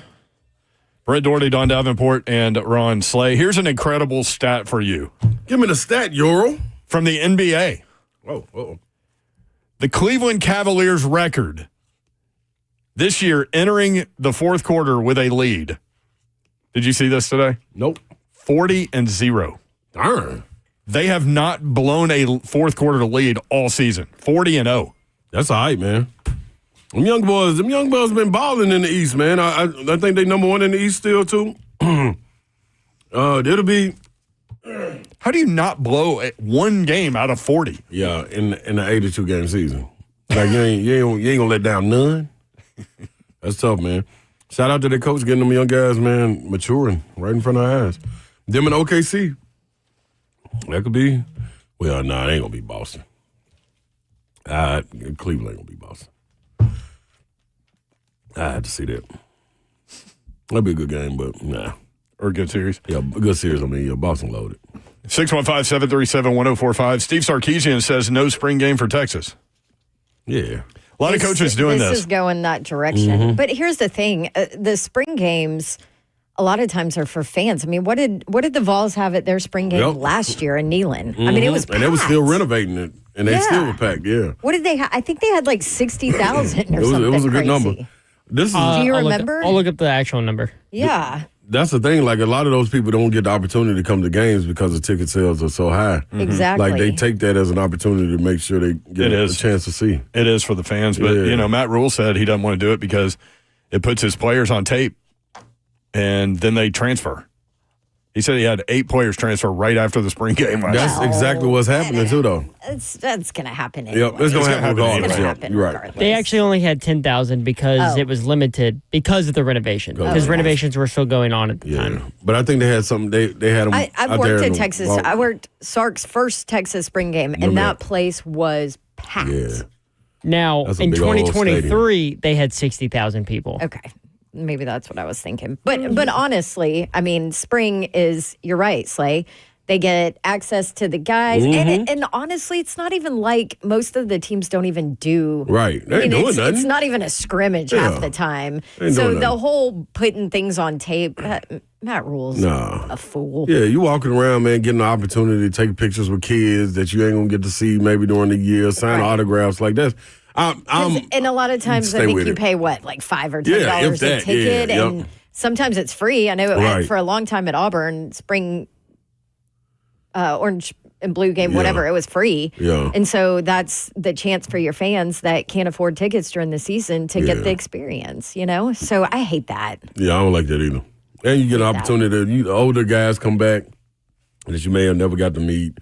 It's a big reunion, too, so. Jael, those players getting scouted after showing game is a real thing. Those players are getting scouted anyway. Regardless, man. Like, these people, it's... Like I said, it's not like the spring game is not like you're showing anything of what you are going to do with these players. Everybody's hiring an agent. They're shopping them around regardless. It's plenty of film. You can go to huddle, practices, anything. All you got to do is ask the coach for the film. Yeah. 615-737-1045 at 3HL1045 on Twitter. Carol says, I've never heard of Uncrustables until this show. Oh. Well, yours about to try one. I've never had one before. In the cult. Crack that bad boy open, man. It's time to get to it. Life is about to change for you. I really believe that I was thinking I was the only person that has not had one until Carol just wrote You are. You and Carol. Close your eyes when you bite it, though, so you can get everything in. You're like, this is it. But I'm not eating it the way that you guys like to eat it. It's not cold. What did you warm it up? No, I just left it out here for like. I know, that's cool. it's That's fine. cool. That's Yeah, 30 minutes. Yeah, you good. It's All right, here the we go, jelly man. will still be cold. Yep. I need some play-by-play. Well, that's it right there, boy. The I'm sandwich hitting the has peanut gone. butter. Yeah. Yeah. Oh, there's the grape jelly. Yeah, buddy. That's Why are you closing your eyes? Because He told I me asked to. him to. Oh, okay. This is soothing Kind right of here. creepy. A little weird. Okay. I think, ain't it? Yeah. That's You good. feel me? That's good. Little quick to go joint. Yeah, that's good. You know what I mean? You ain't got time. Grab 2 of them. You out the door. You got all kind of energy now. I have one every halftime of every game I work. Good little It's snack. easy. It's one of the most I put famous- it in my little cooler.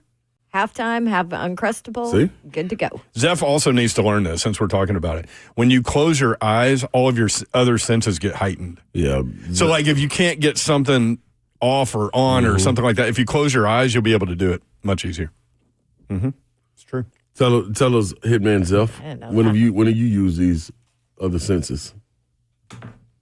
You just call me a hitman? I mean, I don't kill people. All right. Okay. If the shoe fits, Zeph. I love that you just tried it. Oh, thank you, Betsy. Good job. We can't get Slay to try anything he's not comfortable with. No. But you will do it. Slay's got to do a Pop-Tart now. He did try. Yeah. He did try grits when we were down in New Orleans. He did. You did try I don't think we grits. ever mentioned that. No, we did. Yeah, Yes, you did. You tried mine. You tried ours. Yep. Oh, I did. Took a little You're bite. right. And you liked them. Little nibble. When did I do that? Which meal was that? That was our fancy Jim Nance meal. That was an appetizer meal, right? There's a reason why I forgot about that.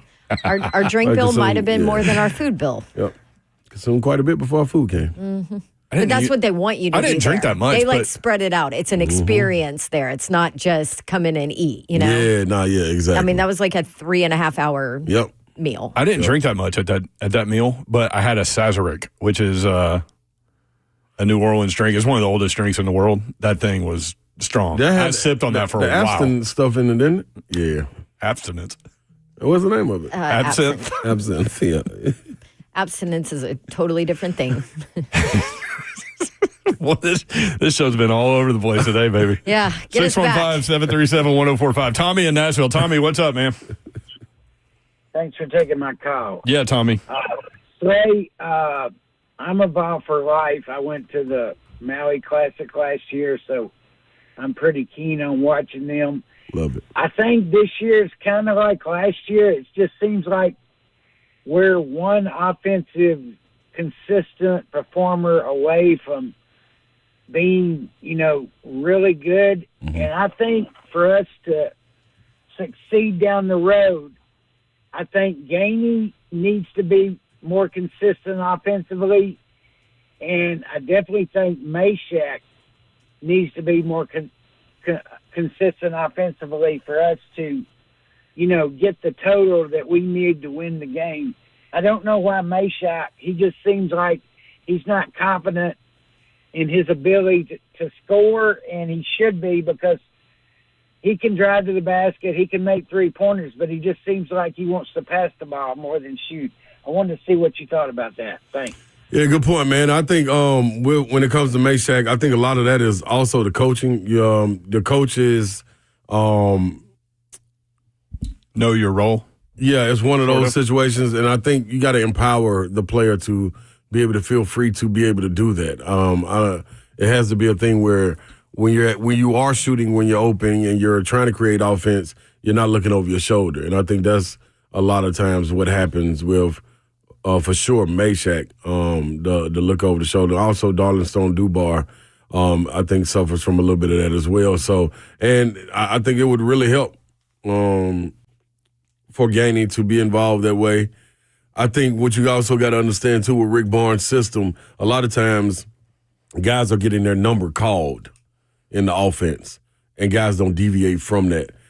And with the complexity of his offense, if you're new in it, you don't know where to break off the offense to go and try to get you a bucket, if that makes sense. So, Meshack is good at slashing. He did hit a couple threes against Vanderbilt. I was kind of wondering in the moment if that might give him some confidence, because it was well documented how much time he spent in the offseason working on his jump shot. I think it will, but I also think with the work you have to have reinforcing positive feedback in order to continue doing it. Just because you had that good game, now it can't go back to in practice when you shoot a bad shot, or in the game you shoot a bad shot, you're getting snatched out of the game. If that happens, then all those two makes versus Vanderbilt were all for nothing. So because Barnes will take people out for passing up a shot he thinks should be taken. The guys that shoot, yes, and he'll take people out that take bad shots. Yeah, that he deems bad shots. Right. Yeah.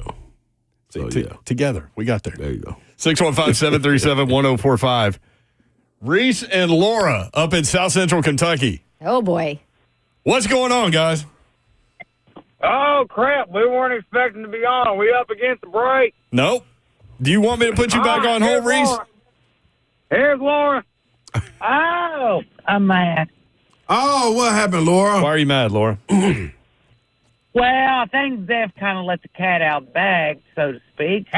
But he promised me he would not drink today. Cat. He promised he wouldn't drink. Why? Yeah. Why would he do something like that, Laura? Yeah, that's what I'm trying to figure out. Because he's a buffoon. Reese, you been acting bad, Reese?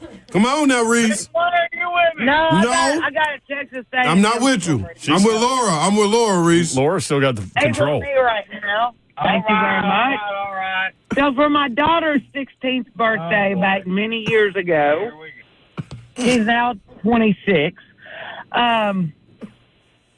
She wanted to go to a UT basketball game, so I bought her tickets, and it happened to be Texas A&M. They cheat. I'm not feeling good about this game. They cheat. What do you mean they cheat? They were just cheating all over the place. So we left and went to the mall. I love it, Laura. Remember when Buzz Williams ran out to half court to call a timeout last year? I do remember that. Oh, yeah. I do remember that. Big Slay, are you with me? I'm sorry about that. No, only if Laura, should I be with Reese today? Yes, Big Slay. Okay, all right. I'm with you, Reese. What's up? All right, so what happened was she said I drank too much last night, and I didn't have that many. It was like 21, 19, 21, something like that. You know, not that many. And I mean, that's daily. Today after work, she said, I thought you weren't going to drink. And I said, well, I'm sad. Mm-hmm. And she said, why are you sad? And I said, well, the USA lost the hockey game. And she goes, you don't even like hockey. And I said, well, I'm an American, so I'm drinking a beer. Reese, did you, 2 weeks ago, did you even know that event existed? Not a clue. But you're upset about it. I'm very upset about it. Okay. I found out yesterday when I was listening to the Dan Le Batard podcast that the game was happening. And which, by the way, side note, the only other show that makes me laugh as much as this one is the Dan Le Batard show. I drooled out of my mouth out of laughter, laughing so hard. So anyhow, but I was so sad that the USA, Laura's done left this. She's going inside. I guess she's done. I was so sad that the USA lost in overtime, which I didn't know because I didn't watch the game. I saw in the break room. That I was so sad that I had to continue drinking beer today. I mean, okay. Oh, you're drinking beer for your country. Yeah. Exactly. I'm a patriot. It's love of country beer.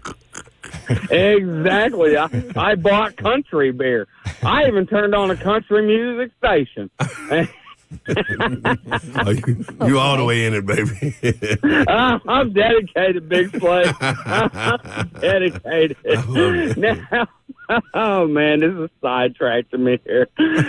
So, Texas A&M tomorrow. Big Slay, I haven't looked. Laura had the phone all day messaging people. What do we got in the line? Man, it looks like, on ESPN for sure, they have Tennessee favorite -1.5. Probably going to wait for the first 4 minutes and hope Texas A&M hits a 3 and then jump on it. That sounds like a good one. You always do that. I love the end game because I've noticed Tennessee will start out a little slow sometimes, and you can jump on that end game bet and bam, hammer it. You know what I'm saying? Mm-hmm. And I wanted to Friday trash talk Babs, but they're playing Georgia. There's no point. They're going to run them. They're favored by 17.5. Yeah, they're going to win by 30. But if they were playing somebody better, Babs, I was going to get you. But, fair enough. but Babs, you're going to win. We're going to win. Laura, she's mad at me, but she'll get over it. There's snow everywhere. Our outside cat, one of them's pregnant. The other one keeps making me get out and feed him in the snow. I mean, it's just pandemonium up here. Western's going to win. Middle's going to lose. Big Slayer, you with me one more time? You better know it, Reese. Good Rocky Top! Woo! Rocky Top, Tennessee! Zeph, don't tell my secrets no more. We love y'all. Happy Friday. I'm going to take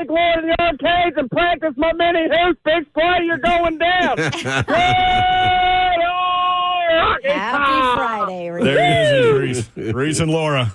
He's on the song twice right there. So he's got a pregnant cat now? They always have a pregnant cat. Yeah, I think I mean, they've got like 25 cats. Yeah. I mean, they just take in all the cats in the neighborhood. Yeah, that's what they do.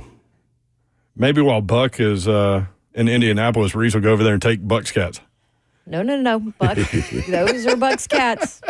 You don't mess with Buck's cats. Well, I mean, Buck stole them from somebody. Yeah, the dumpster out back of his house. But they could have been somebody's cats, and he just took them inside. Trash panda, man. No, he's the cat rehabilitator. By the way, Babsy's not wearing orange again today. Nope. Slay forgot it. Yeah, this was my fault. Yep. I had a lot going on today. Listen, if you have a lot going on the person who is in charge of bringing the gear to pay off a bet doesn't, then you're home free. Is that how it works? And I am home free. Then you're home free. Am I the only one that helped Dawn keep her into You the are. bet? Yep. You are, And I did it for you, Zeph. Zeph's really the only one upset about it. I know I am. Yes.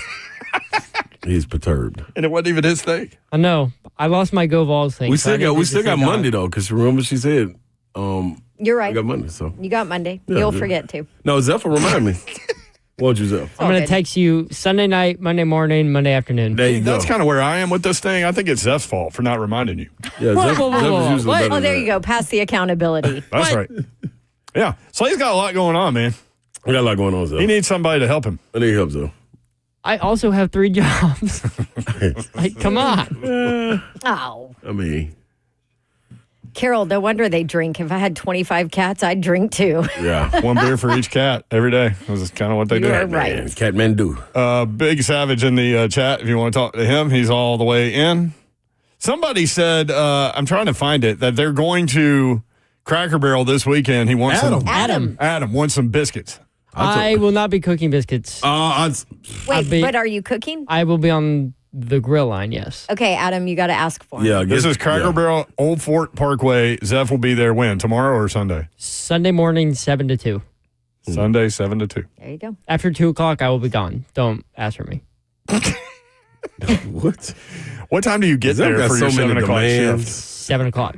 I pull in the parking lot at 7. I clock in by 7:30. 7 minutes and like 7:00:30. It takes you 30 minutes to walk No, 30 seconds. 30 seconds. 7 minutes and 30. 7 o'clock and 30 seconds. Okay. We need to break. We do. That was fast. Yes, we do.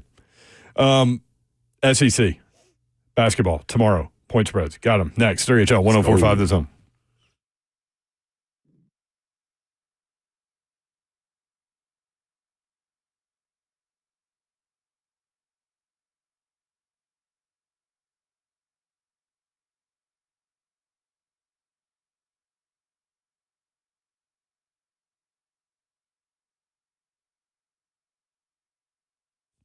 What could you do with some extra cash right now? What about like, I don't know, 200,000? Well, guess what? If you own a home in this area, you can get money out in less than a week with Loan Pronto, the leader in quickly converting home equity into cold hard cash. Pay off all your credit cards, start a home remodel, do whatever you want, even get a better rate because Loan Pronto has one for you right now if in the last couple of years you got your mortgage. So Loan Pronto has several easy options to let you access this cash.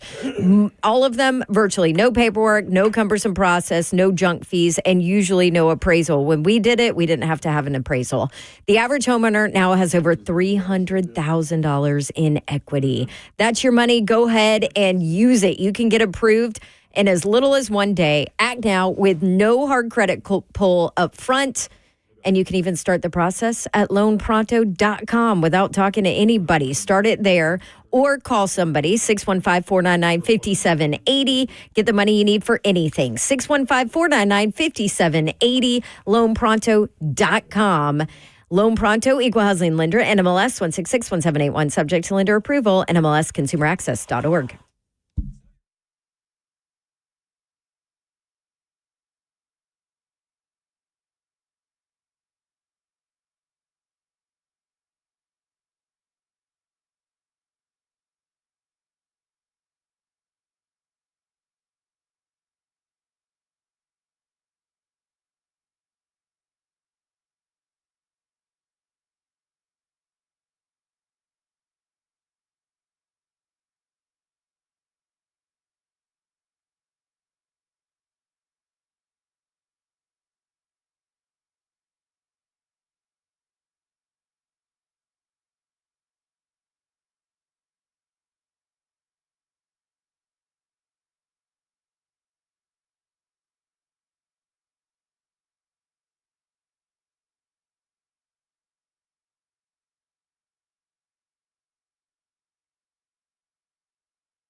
3HL 104.5 The Zone. Brent Doherty, Don Davenport, Ron Slay. We appreciate you guys hanging out with us and spreading the about 104.5 The Zone.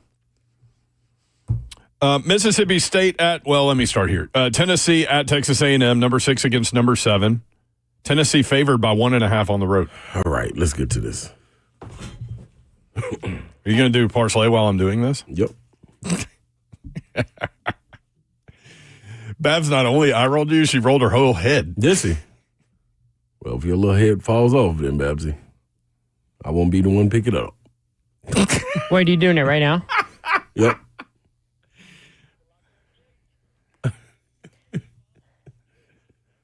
Steph loves using this. That didn't work out.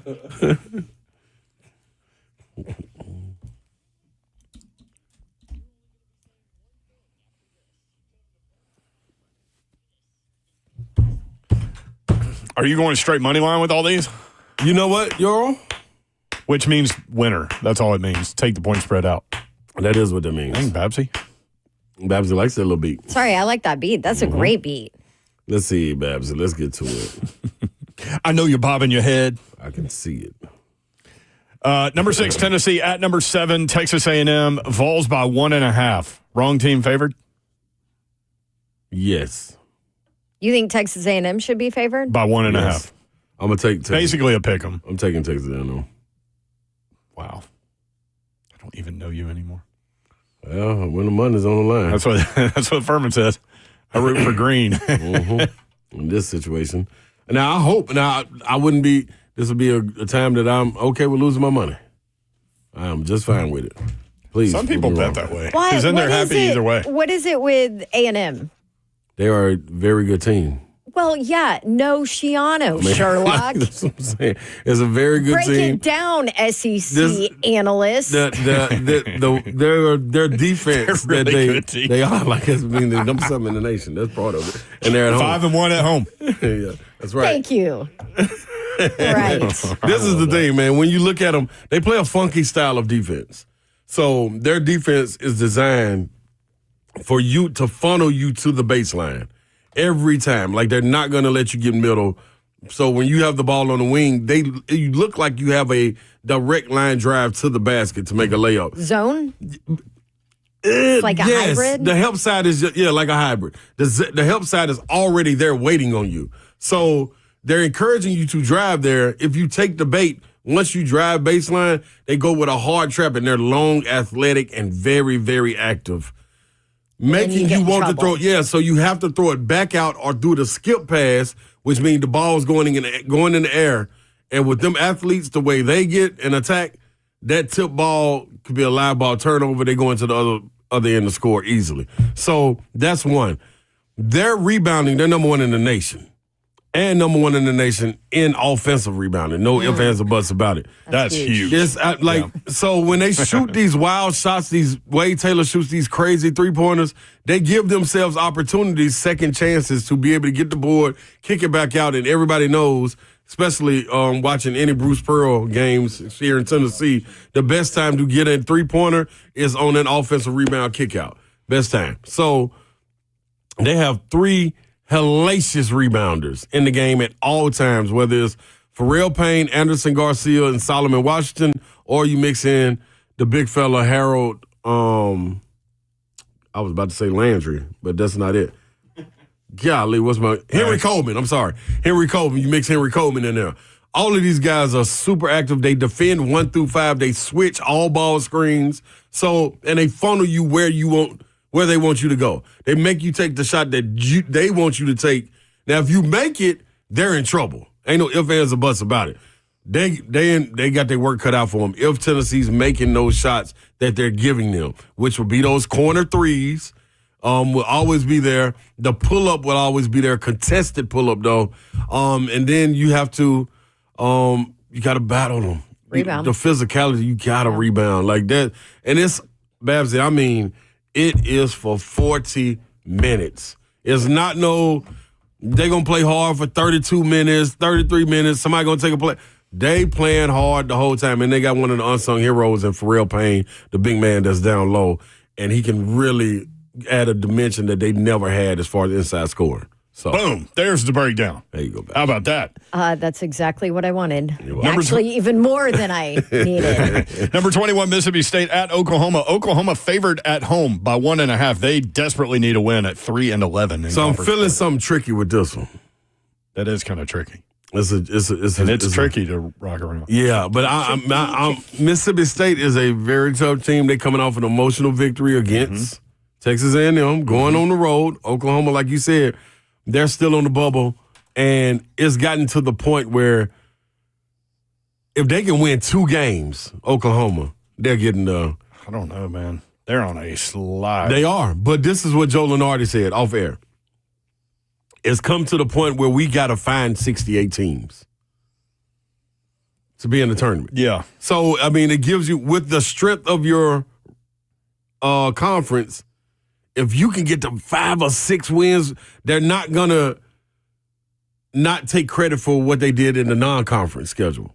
They're going to continue to give them that, and that's going to bolster them. So if they can get 2 more wins, Oklahoma could be in. I'm not sure they can get against Mississippi State, so I'm going Mississippi State money line. Our internet's like in and out, so I can't pull it up. But I think Oklahoma's lost like 6 out of 7. I mean, they're on a skid. They're struggling. Yep. Number 24, Ole Miss at Vanderbilt here in Nashville. Ole Miss favored by 1.5. I think the wrong team's favored in that one too. I'm going Vandy. I'm going Vandy minus 1.5 at home. I think they beat Ole Miss. Plus 1.5. Who? Ole Miss is favored. Oh, yeah, I'm going Vandy, minus 1.5. Plus 1.5. No, plus 100 for minus 1.5 for Vandy. Oh, you're taking them minus 1.5. Yeah. Okay. Mm-hmm. I forgot you create your own lines. You just gave me a Cousin Eddie wink and sound effect. That was amazing. Oh, Georgia at number 1, Auburn by 17.5. Yeah, this is crazy. On FanDuel, they got it for 18.5. That's a lot of freaking points. It's weird, too, because Davenport's in Georgia gear today. And Georgia plays them close. They almost beat them at Georgia. I think in this situation, though, this will be a different game. He's got a red sweater and a black hat. I know. What am I thinking? Babs is just Babsing. It's because you own them. That's what Dale Carter said about Notre Dame. That's a lot of points, Babs. 18.5 in the jungle. Number 2, Florida. I'm taking Auburn minus 18.5. Okay. Number 2, Florida at LSU. Florida by 9.5. Well, on FanDuel, they got them at minus 10.5. Woo. At LSU, that's going to be tough. LSU's been playing better. Yeah, I'm taking LSU plus 10.5. Okay. Number 17, Kentucky at number 4, Alabama. This is a big one. This is a huge one. Bama by 8.5. Yeah, I'm leaving the spread alone. I'm taking Alabama money line. Okay. Number 15, Missouri. Lights out against Alabama. Last time we saw them play. At Arkansas, Missouri by 1.5. This is a tricky one. That's a tricky line. It's a tricky one. Arkansas needs a victory. I'm going to jump out there. Played well against Auburn. And I think Missouri is going to play really well, but I'm going to take Arkansas plus 1.5. Texas at South Carolina, I do not have a line as of yet. On FanDuel, they got it at 3.5. 3.5. Texas is favored. At some point, South Carolina got to get a victory. This could be their victory. Or just because they're playing at home, we're taking South Carolina plus 3.5. Or they could lose their 6th game by 5 points or less. That's correct. In conference play. So that right there, if you went with what I got you, that'll get you plus 9,813. Oh, God. 8-leg parlay. Todd Furman is rolling around, screaming at the top of his lungs right now. 615-737-1045. Clyde in Hendersonville will lead us off when we come back. If you want in, we're all over the place today. 3HL 1045 The Zone.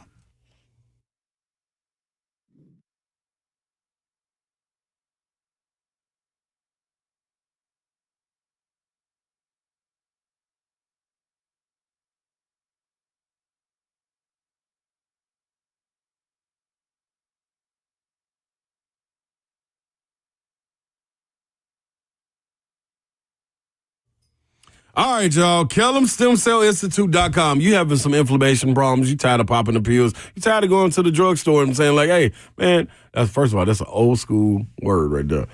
label, drugstore, not not the pharmacy or anything. But you're going to go get a Aleve, Advil, whatever it may be to get this inflammation and pain out of your body. Well, you already have the healing part in you. It's your body, your cells, your solution.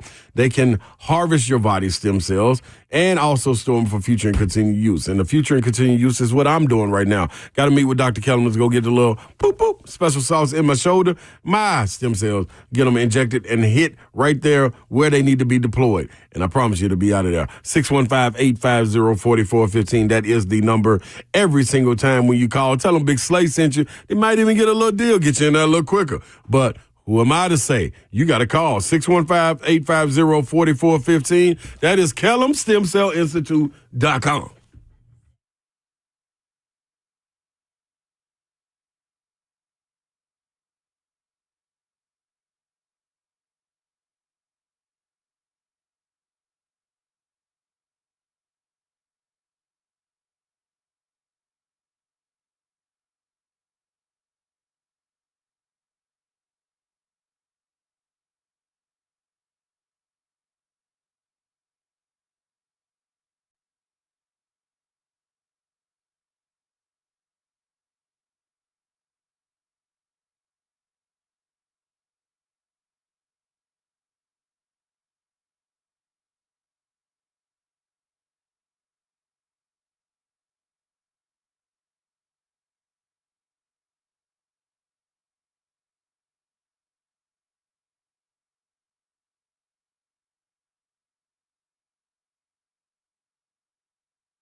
Good evening. It is 5 o'clock. I'm Joseph Bonanno live from the 104.5 The Zone studio. Number 4 Tennessee baseball beat Samford 5-1 in game 1 of their 3-game series today. Ball starter Liam Doyle earned the win after 5 1/3 innings, just allowing 2 hits, 1 run, 1 walk, striking out 14. Tanner Franklin closed things out, striking out 6 in 3 2/3 innings of work. Reese Chapman, Cannon Peebles got Tennessee on the board early, each with a home run. Hunter Inslee and Andrew Fisher both drove in a run as well. Game 2 is tomorrow afternoon at 1 p.m. In NFL news, the Jacksonville Jaguars have found their next general manager, hiring James Gladstone following his in-person interview earlier today. Gladstone, who is 34 years old, was formerly the Rams director of scouting strategy and has spent his entire NFL career with the club, working his way up from senior assistant to the GM. Saturday in college hoops, number 6 Tennessee heads on the road for a top 10 matchup with number 7 Texas A&M. Tip-off at 11 a.m. You can catch the Ball Network call the game right here on The Zone.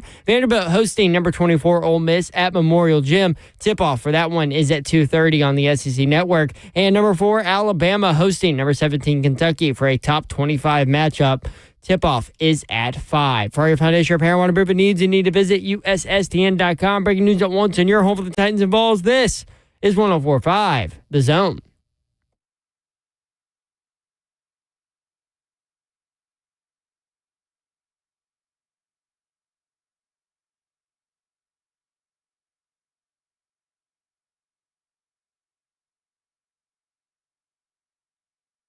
3HL 1045, The Zone. Brent Doherty with you on a beautiful evening in the Music City. Look at that blue sky out there. Blue skies. Across Division Street. Across Division Street. I can't wait till it's like fully daylight outside at this time. Instead It's of just daylight like, now, Zuff. Yeah, no, I mean like sun's still in the like high in the sky. Like, got to put your visor down to drive. Yeah. Just a few cars going by, Slay. Mm-hmm. Hey, cars. 615. I just saw a party bus go by. Oh, we back.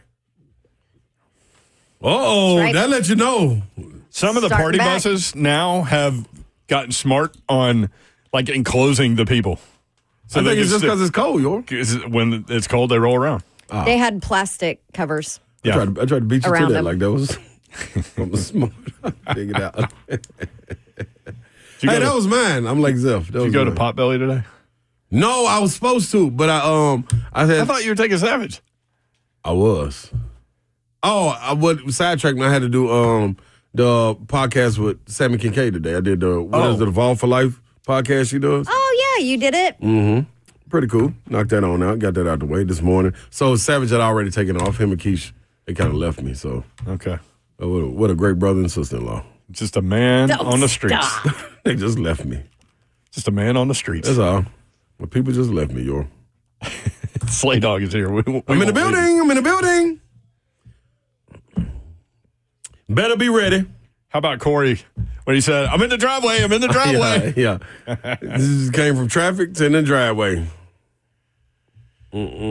Speaking of Micah Parsons, he becomes a free agent after the 2025 season. He's going to make $24 million this season on a fifth-year option. 12 sacks last year. Well, he won't be in Dallas. We ain't got to worry about Dallas letting him go nowhere. Yeah, who knows? It's You funny never watching know what they're doing. It's funny watching Micah Parsons highlights because some plays, like, he'll literally run all over the field and end up making a tackle. Like, from one side to the other in a circle, and then boom, drop a guy like 8 yards. Taking on blockers in there. See, that's the stuff I'm saying. Like, and Bab said, dude. You don't see that in Abdul Carter. Yeah, she was saying that he was, in the middle of the field, like he's a ball hawk. So maybe somebody would draft him and say, like, hey, man, we kind of need you in the middle of the field. Not one overall. Right. Yeah. Not an inside linebacker. No, I'm right there with you. 615-737-1045, the executive producer of 3HL is Zeph. What's up? Zeph's been a little salty today.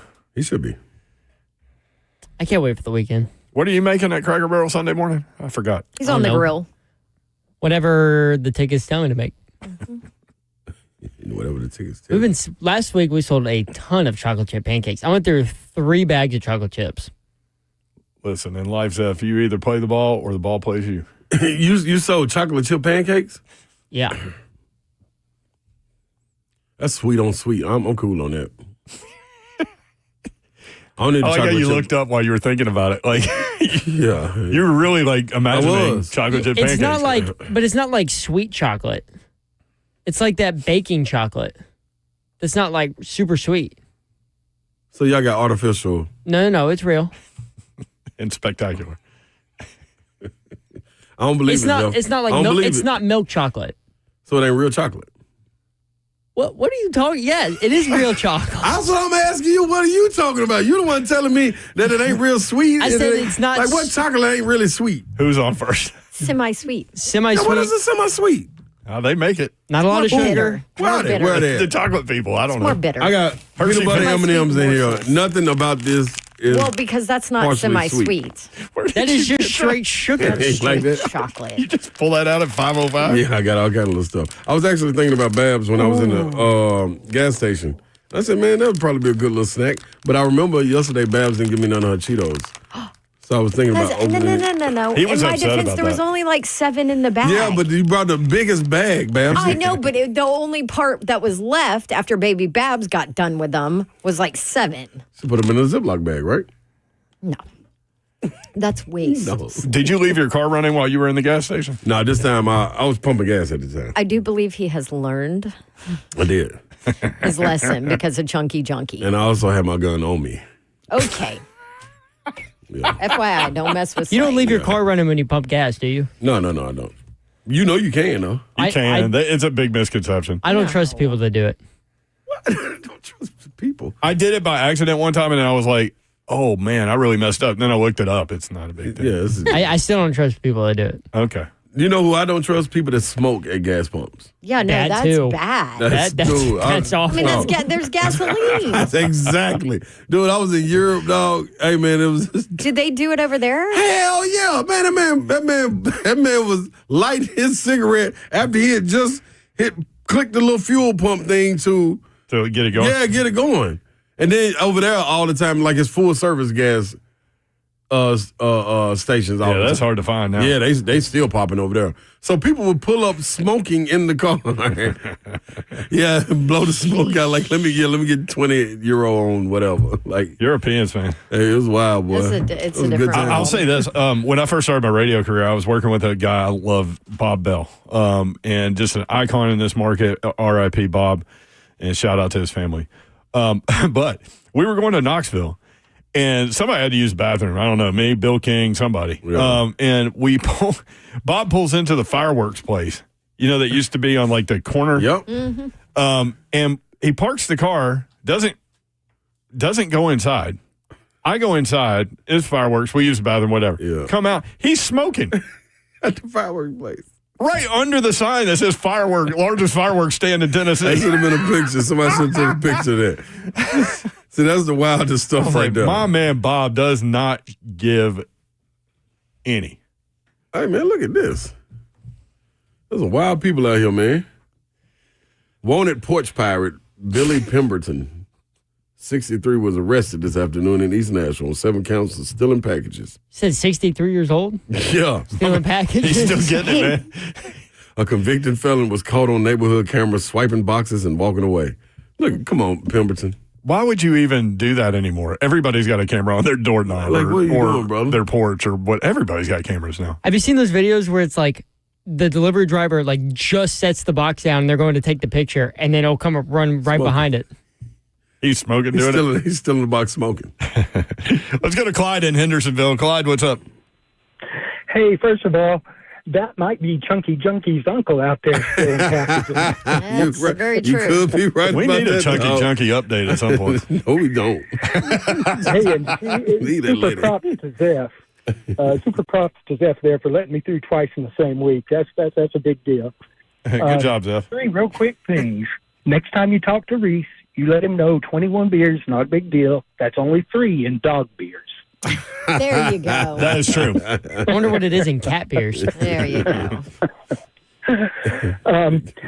So recently, I canceled a popular satellite radio program or provider, and I was a little bit bummed. Didn't know for sure what I was going to do. Just trailing out through the stations on the radio, found you guys, and thought, well, this is kind of entertaining. I'll listen to this for a bit. Hey, they're going to put that on a billboard. It's amazing that you just said that. 3HL, it's kind of entertaining. Listen for a bit. Well, and I kept hearing about this Ron Slay. And I thought, I wonder if he's related to the Ron Slay I used to watch throw him down at UT. That's him. And He then is I related. inducted into the Tennessee Hall of Fame, and I thought, well, dang. Yeah, I guess he's more related than I thought. Yes, sir. And then Babs appreciated the story the other day. I had another one this morning. Every Monday, Wednesday, and Friday, we have a team meeting at work. And one of my trainees came in, and she got out an Uncrustable. And the whole room went quiet. And I thought, what in the world is this? And they're watching her like a hawk to see how she bites into it. And she bit into it like it was just a peanut butter and jelly sandwich. And the place went crazy.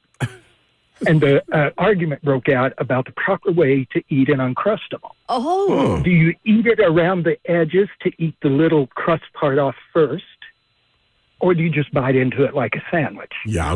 I never even thought about I'm that. going. I go all in. Yeah, I go straight in. I actually can't- thought about it before I ate my first Uncrustable today during the show. I thought about that, and I thought, because I hadn't had one, so I didn't know if I ate around the edges, if it would get messy on my white shirt. Probably, yeah. Well, that's the excuse people gave. It won 5-3 you just bite into it versus eating around the edges. Took a poll. The one person I love these productive meetings you have at work, Clyde. But one person said, if you don't look like you've been down wallowing in it, you didn't enjoy it. That's right. I mean, that's fair. But see, my first bite is really like half of the entire Uncrustable. I go big. I'm kind of with you, baby. Yeah. Man.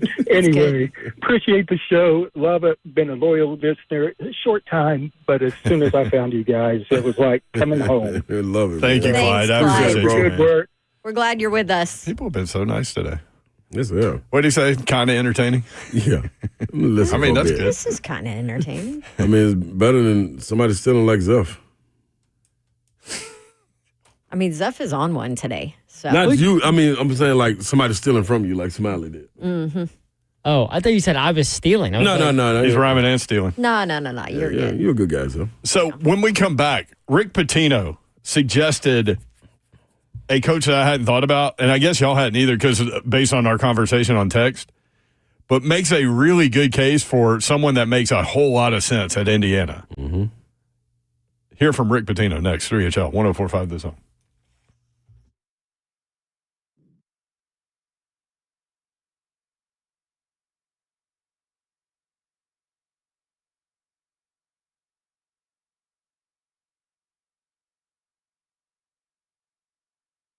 Brentwood Jewelry. For over 50 years, Brentwood Jewelry has been proudly serving this community and understanding what exceptional style and exceptional deals are. They've been bringing it to you for that long as well. They'll continue to. The family-owned and operated business spanning 3 generations, they are deeply rooted in the community, from Salem Service and Special Forces to his son serving as local firefighters. The Momley family is dedicated to giving back, and in a time that is imperative to support local, that's what Brentwood Jewelry does. So get on over there, 7012 Church Street East, located right there in the heart of Brentwood, just off Franklin Road. BrentwoodJewelry.com. Go surf it, man. Go get on the web and see what you may like. As far as watches goes, you can go get any one of these fine pre-owned Rolexes. Yeah, every watch has been meticulously service to ensure the highest level of performance, and is presented with a 2-year warranty. It don't get better than that, people. They stand behind their product. 7012 Church Street East, it is BrentwoodJewelry.com.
3HL 104.5 The Zone.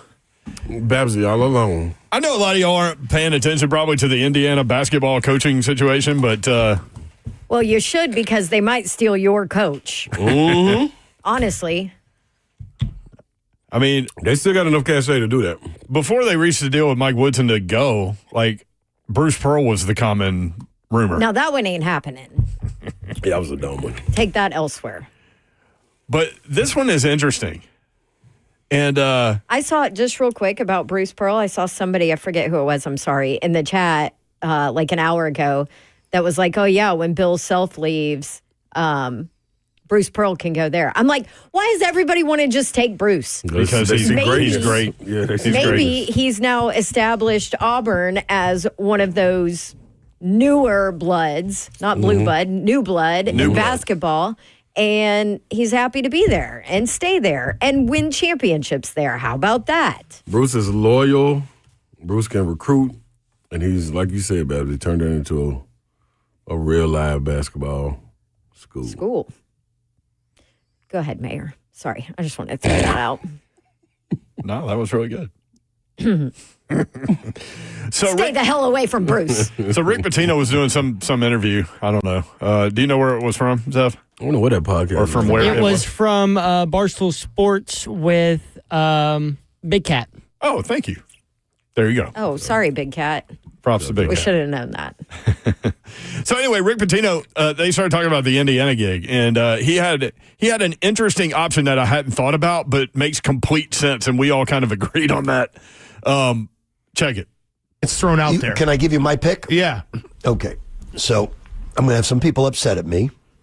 If I was the AD at Indiana, and am I friendly with this person? Yes, I am. Do I have a lot of respect for this person? Yes, I do. But I would immediately not even interview anybody else and hire one of the premier coaches in all of college basketball, and that's Chris Beard from Ole Miss. I wouldn't even think about another person. He's perfect for that job. He's a tough, hard-nosed. The years I was sitting out, I got friendly with him because he asked me to, he didn't know me, I didn't know him, to come out and speak to his team. He was at Texas Tech. And I went out and spoke to him, but I watched 2 days of practice. And I always judge a coach by his practices. And I have to tell you that those are some of the best practices and meetings with his team that I've ever witnessed.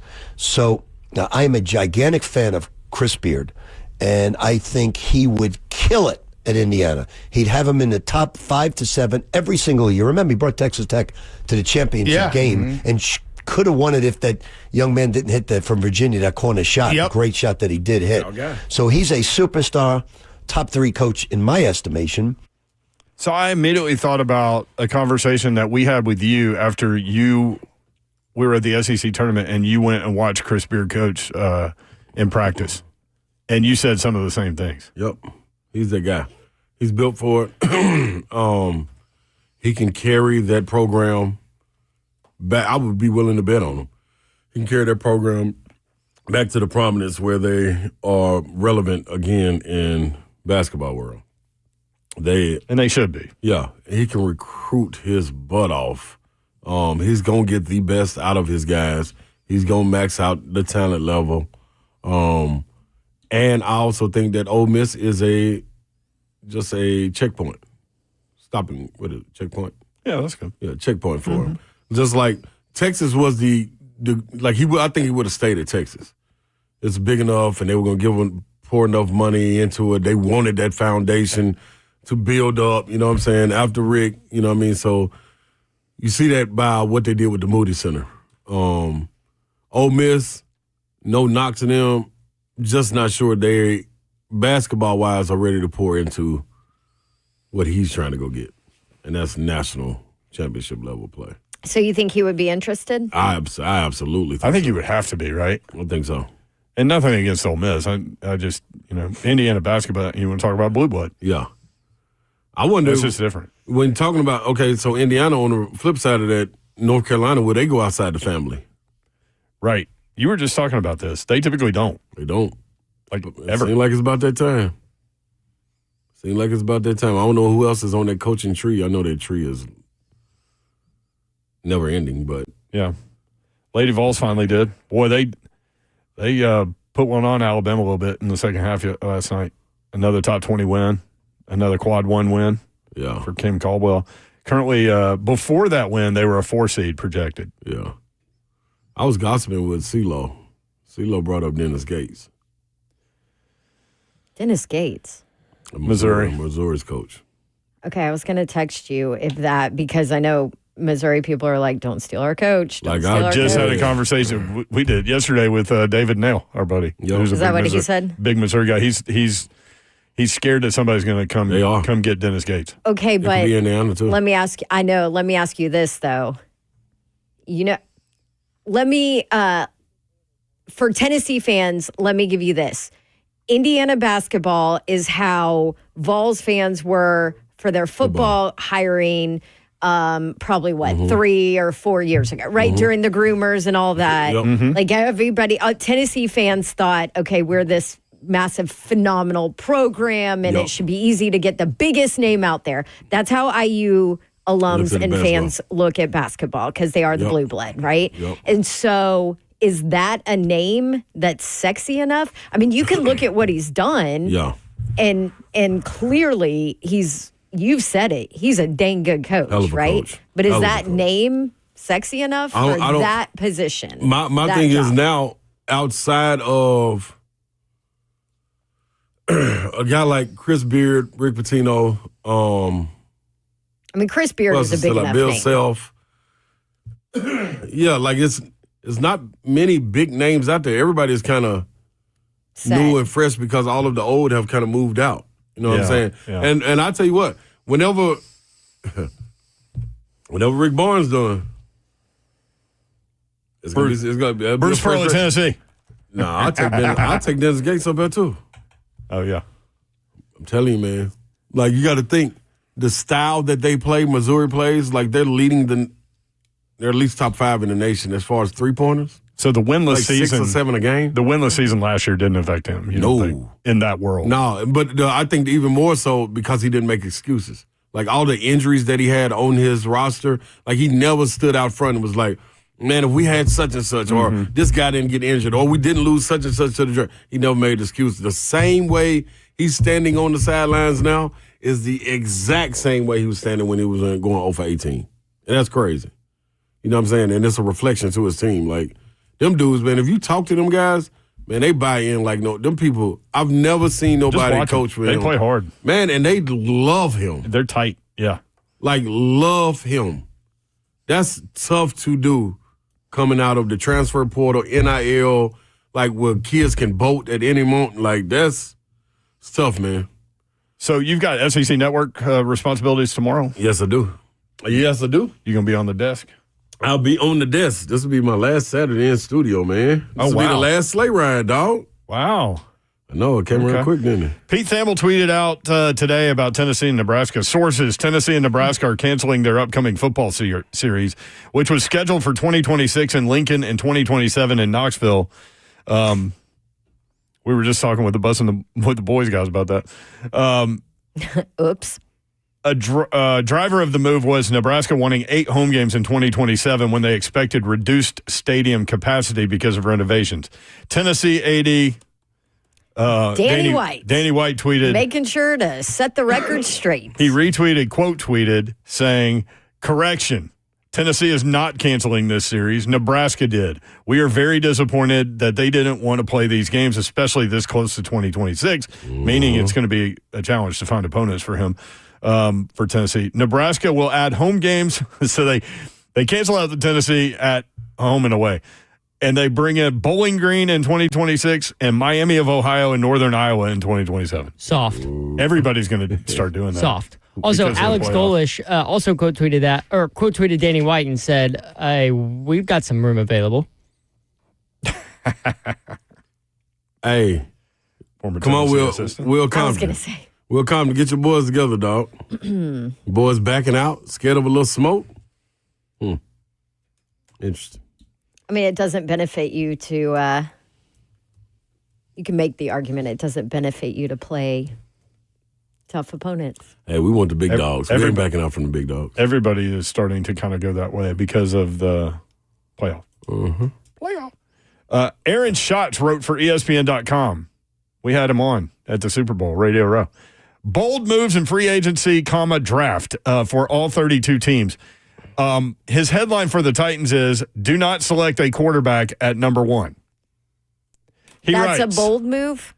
He writes, yes. He writes, the analytics standard is normally that the quarterback position is so important that a franchise has to take a quarterback at the top of the draft if it needs one. But many draft analysts do not feel that any of this year's quarterbacks are truly worth the first overall selection. So maybe the best thing is to not reach.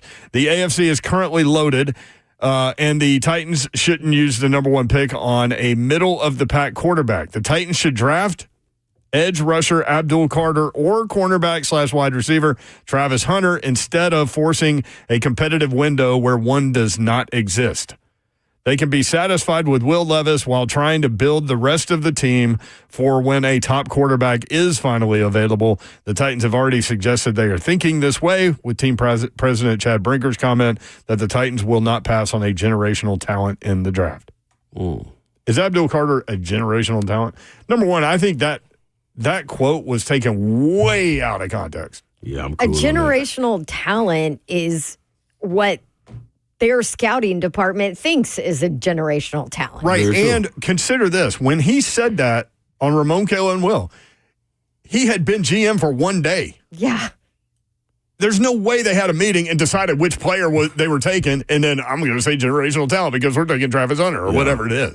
He was just saying what general managers say to have the number 1 pick. Who wouldn't take a generational talent at number 1 overall? Right, that's what I'm saying. He was not specifying which player. Talent. Yeah, like if you're the Titans, you're sitting there, oh, this guy could definitely change our franchise. I think we'll pass on him.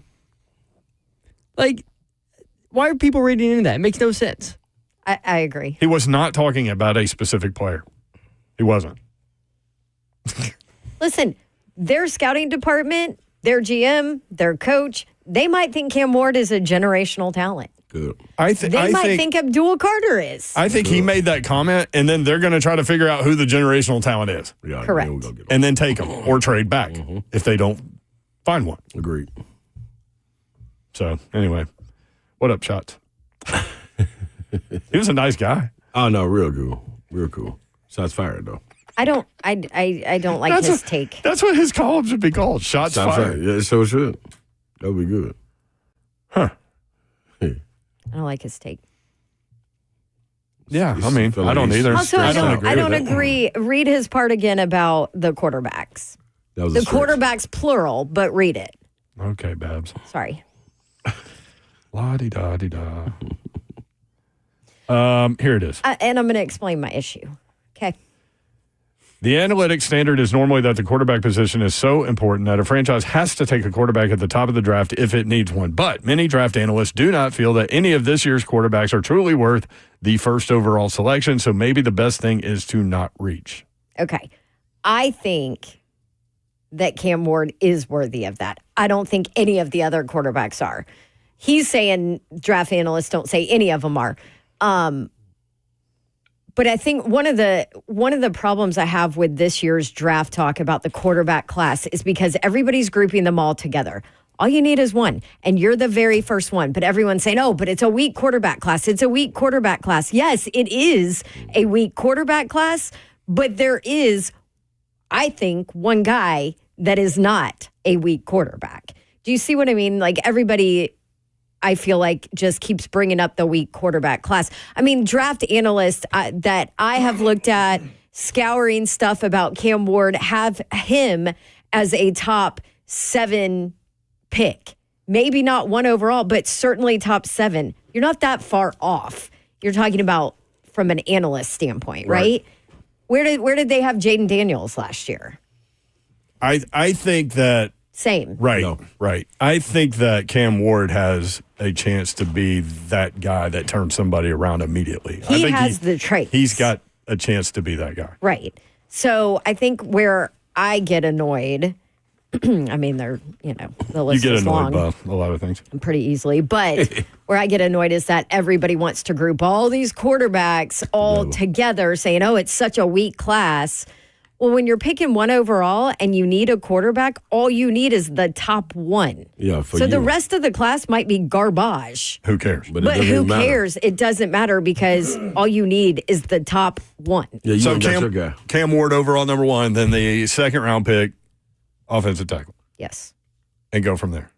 And then you still have a lot of holes to fill, but you got to figure it out. Then you don't have a third. My guess is they utilize the 3/4 into something. Right? Would make sense. 615-737-1045. Leo in Franklin. Leo, what up? Hey, guys. Thanks for taking my call. Yes, sir. Before I get started, I'd like to make a public service announcement. We got people holding up the left lane, and everybody's trying to get home on a Friday. So, come on, people. Be better.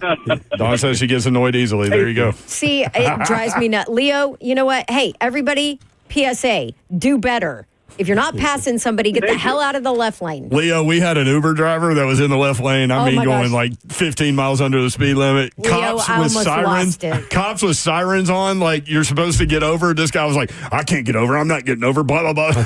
I thought Dawn was going to lose it. I'm like, what is he doing? I'm living that nightmare on. Leo. This fan. I don't even know if I'm a Jackson Dart fan, but I have to say I'm starting to feel like I think we're about to have three. Oh, Leo, I'm going to put you on hold, dude, and we'll see if we can get a better connection with you. Leo, Maybe once you can pass that car in front of you in the left lane, we'll get a better connection. He said, okay, but he's bringing up one of my favorite topics here, Jackson Dart. Yeah. He said, I don't even know if I'm a Jackson Dart fan, but I feel like I like Jackson we Dart. could have. I think he wants to talk Did you throw about the deep him ball? as in that top 3 QB discussion. No, Leo, no. Jackson Dart. You are so funny about Jackson Dart. Hey. I am not sold on Jackson Dart. Yeah, I know. And it and it has nothing Well to do documented. with Lane Kiffin's offense and that they don't do pro style stuff. Yeah, they do. I saw a bunch of stats on him. He was number 1 in college football in a lot of categories, like in terms of deep ball. And the point of the article was Ole Miss's wide receivers were just okay. They heard him. And That's fair. that Trey Harris didn't play, like he missed so much time too. Yep. And Dart still put up numbers. That would have been a dog. Leo, you back, man? You passed that guy? I did, man. I'm blaming it all on them. Yeah, you sound much better. All right, perfect. Hey, listen, so, there's more teams looking for quarterbacks than there are quarterbacks available.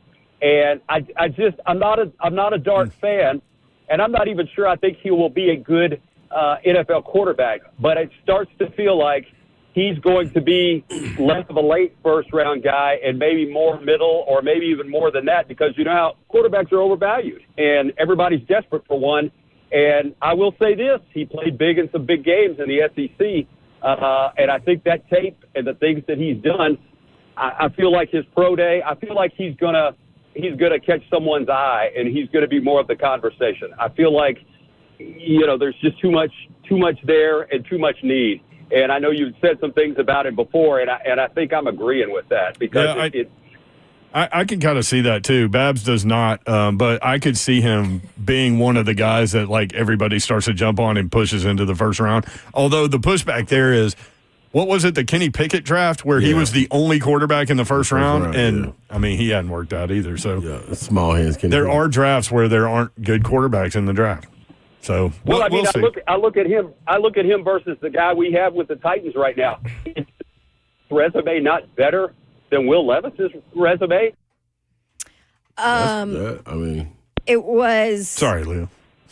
It depends. If you look at Will Levis from his junior year in college, his resume was similar, right? Yeah, and it's eyeball stuff because the stats were kind of similar, but for Levis. But with those 2 also years. the other thing you have to remember too is who's surrounding them, offensive line. Like that's where football is so crazy, and that's where the analytics is such an issue. And we talked about this Super Bowl week too, is because a certain player's analytics is affected by every single other person on the field and what their analytics are. So it's going to go up and down. There's no standard, Well, and it's you not always- like you can measure against others. So you always need to make the point with Levis when you're comparing those 2 years also is the fact that he was injured and told to shut it down early in that season, and he didn't. Yep. Because he's such a competitor. But do you remember? I mean, there was Levis talk right up to the draft that he's going first. You know, and then all of a sudden he falls to the second round. Like I can see a Jackson Dart being this similar thing. Oh yeah, look, he's jumping up draft boards and everybody loves him and he's this, even though he struggles to read a defense. And then, he's going to end up a second or third rounder. That is where he should be. The same article that I read that had all those positives did outline that negative about him. About keying in on one receiver. Yep, and that's the one part of his game that I'm like, that's scary. You can't teach that. Yeah. Yep. So you can make it better, but you can't teach it out of him. So who do you guys think is closer to QB3? Jackson Dart, the kid from Louisville, Tyler Shuck, or Jalen Milroe? Because those are, I think, that's a great question. I don't know. I mean, I hate to just put it off, but like any of those three could be the thing. Y'all don't think Will Howard going to sneak up there? I really don't. I don't either, but I'm just, I know that this is... I've been out on them. It's just... I know this is crappy for me to say, but I don't care. Don't even matter to you. It doesn't matter. We're talking about third or fourth quarterback drafted. I don't care. Yeah, that ain't got nothing to do with us. They ain't going to go start for a team somewhere. What's your man got to do with me? Not a thing. I ain't got a quarterback. I ain't trying to hear that, see? Hey, so let me ask you this. One of my reps brought this up to me. If Shedeur Sanders had come out and said what Cam said. Yeah, what's Cam's last name? Ward. Cam Ward. Good God, Slay. Brain is fat. Yeah, I mean, goodness. If they came out and said if a team passes on me? How would he have been looked at? That's a great question. Because I kind of flipped on that one quote, didn't I? Yep. Man, Shedeur should say the same thing on Monday, and then what if Shedeur said that? Like, what would we have thought of? Do you think? I think it automatically would have been he's cocky. Well, but he has a very different public persona and. See, that's an interesting. But who made that? That's an interesting point, Slay. But they made that. Whereas, so Cam Ward gets a little more freedom. It's not fair, but it is. But Cam Ward gets a little more freedom with saying stuff like that because he's not in front of cameras. He doesn't want to be. That ain't he's his all fault, ball. Though. That ain't Shedeur's fault. And his daddy ain't Dion. You know what I'm saying? No, it kind of is. How? Like your daddy's prime. Fault is not the word that you need to use here. Yeah. Though. It's not his fault, but Cam Ward was not at Super Bowl Radio Row walking around with his 30-person contingency. Been doing this since he was 12 years old, though, Babs. It doesn't matter. It's still his public persona and personality. So why is that wrong, though? I'm not saying it's wrong, but I'm saying why is that an outlook on him, though? That's why there would be a different reaction. Why, though? That's not right. Why can't I look at Shedeur and say, man, that right there, now that's my quarterback. That's what I want out of my guy right there. That's the way I want to hear him talk. Hell yeah, you walk like you own the room. That's what I'm talking about. I don't think people would make a big deal about him saying that, though. I don't think so. I believe so, Babson. You do? You know it too. I think for everything you just said.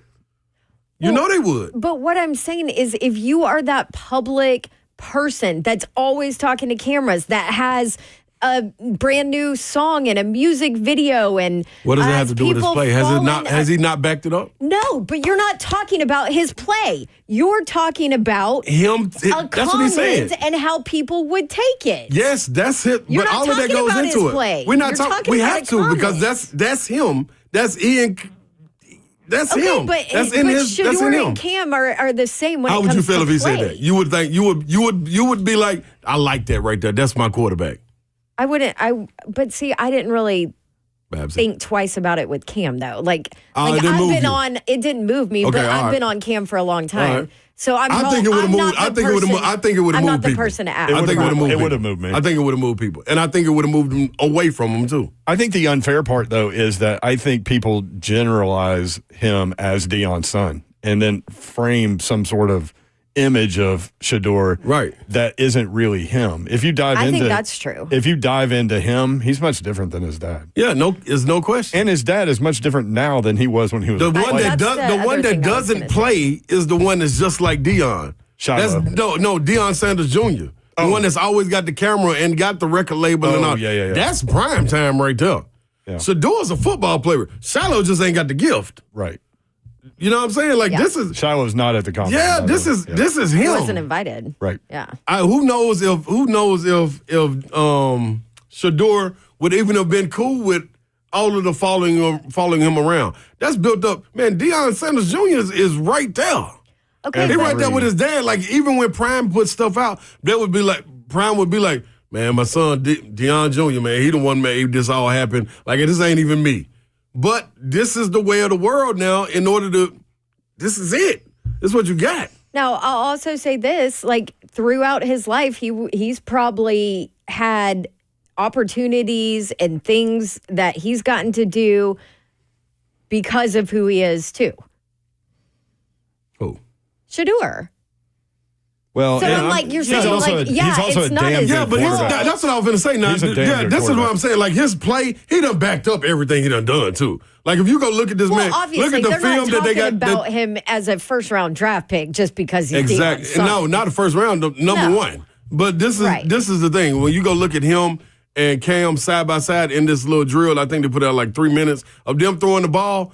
Man, Shedeur, textbook. I think Shedeur's going to be good. That man, fundamentals, mechanics, nasty. I think he's going to be good. Is kind of weird. But is he better than Cam Ward? I think the highest ceiling is Cam. I'm kind of against the grain on this. I think they're both going to be really good NFL quarterbacks. I really do. They're just different. Solid. They're different. Mm-hmm. I think they're going to both be. I feel like our conversation is we're talking about a person and their comment, not a football player. But the person but I'm saying that's all them wrapped in one. Me walking in here and talking like this is me the same as a basketball player. Me.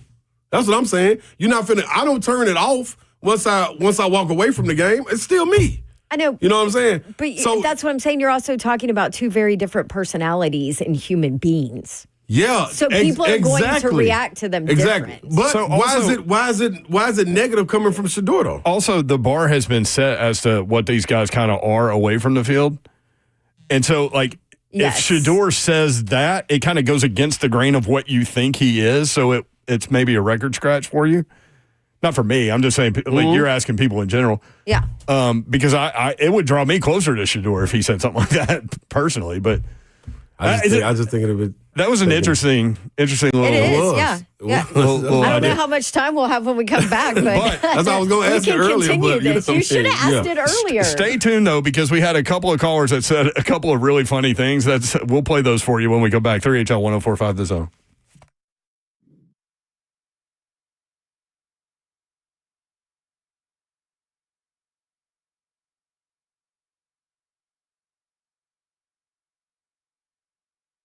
Of you is. There we're having a conversation. Gupton Dodge Chrysler Jeep Ram. Get it done this weekend. Go see my man Daniel Gupton and his crew. They are ready to help you out. Just let them know what you're looking for. Maybe you need something with a little more space. Maybe you need something with better gas mileage. Maybe you need something with more room. Whatever you need, let them know, and they will get you pointed in the right direction. You can take your test drive, go inside. They will help make the numbers work, and it'll be that easy. Check them out online, GuptonMotors.com. That's where you'll find all the dealership information, address, phone number, inventory, all the deals they have going on in February. Speaking of which, here are a few. Select 2024 Jeep Gladiators up to 25% off MSRP. $500 off every pre-owned vehicle with dealer-arranged financing. They have a huge selection of pre-owned vehicles. Select 2024 Jeep Wranglers up to 15% off MSRP. Ram 3500, 4500, 5500 in stock, upfitted, and ready for all of your commercial needs. GuptonMotors.com. Again, you'll see the entire inventory and all the deals they have going on in February. 3450 Tom Austin Highway in beautiful Springfield, Tennessee, just 30 minutes from downtown Nashville. That's Gupton Dodge Chrysler Jeep Ram.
3HL 104.5 The Zone. Your rep had a great question, man. That was awesome. It was, man. Really I love it when you guys have discussions like that. It's really interesting, though. Yeah. It is. It is. I'm hot. My Wi-Fi ain't working. I wanted to see what they were saying in the chat. But like y'all both handled that discussion point in a really intelligent way. Like it's not like you talk loud saying nothing guy. You know what I mean? Like there was a lot of content there. Mm-hmm. It's almost like we're having a post-show meeting, which we never have. Yeah, but we don't. Yeah. That's my thought on what just happened. Good job, Mayor. Plus, I just sit over here with a smile on my Good face. job, man.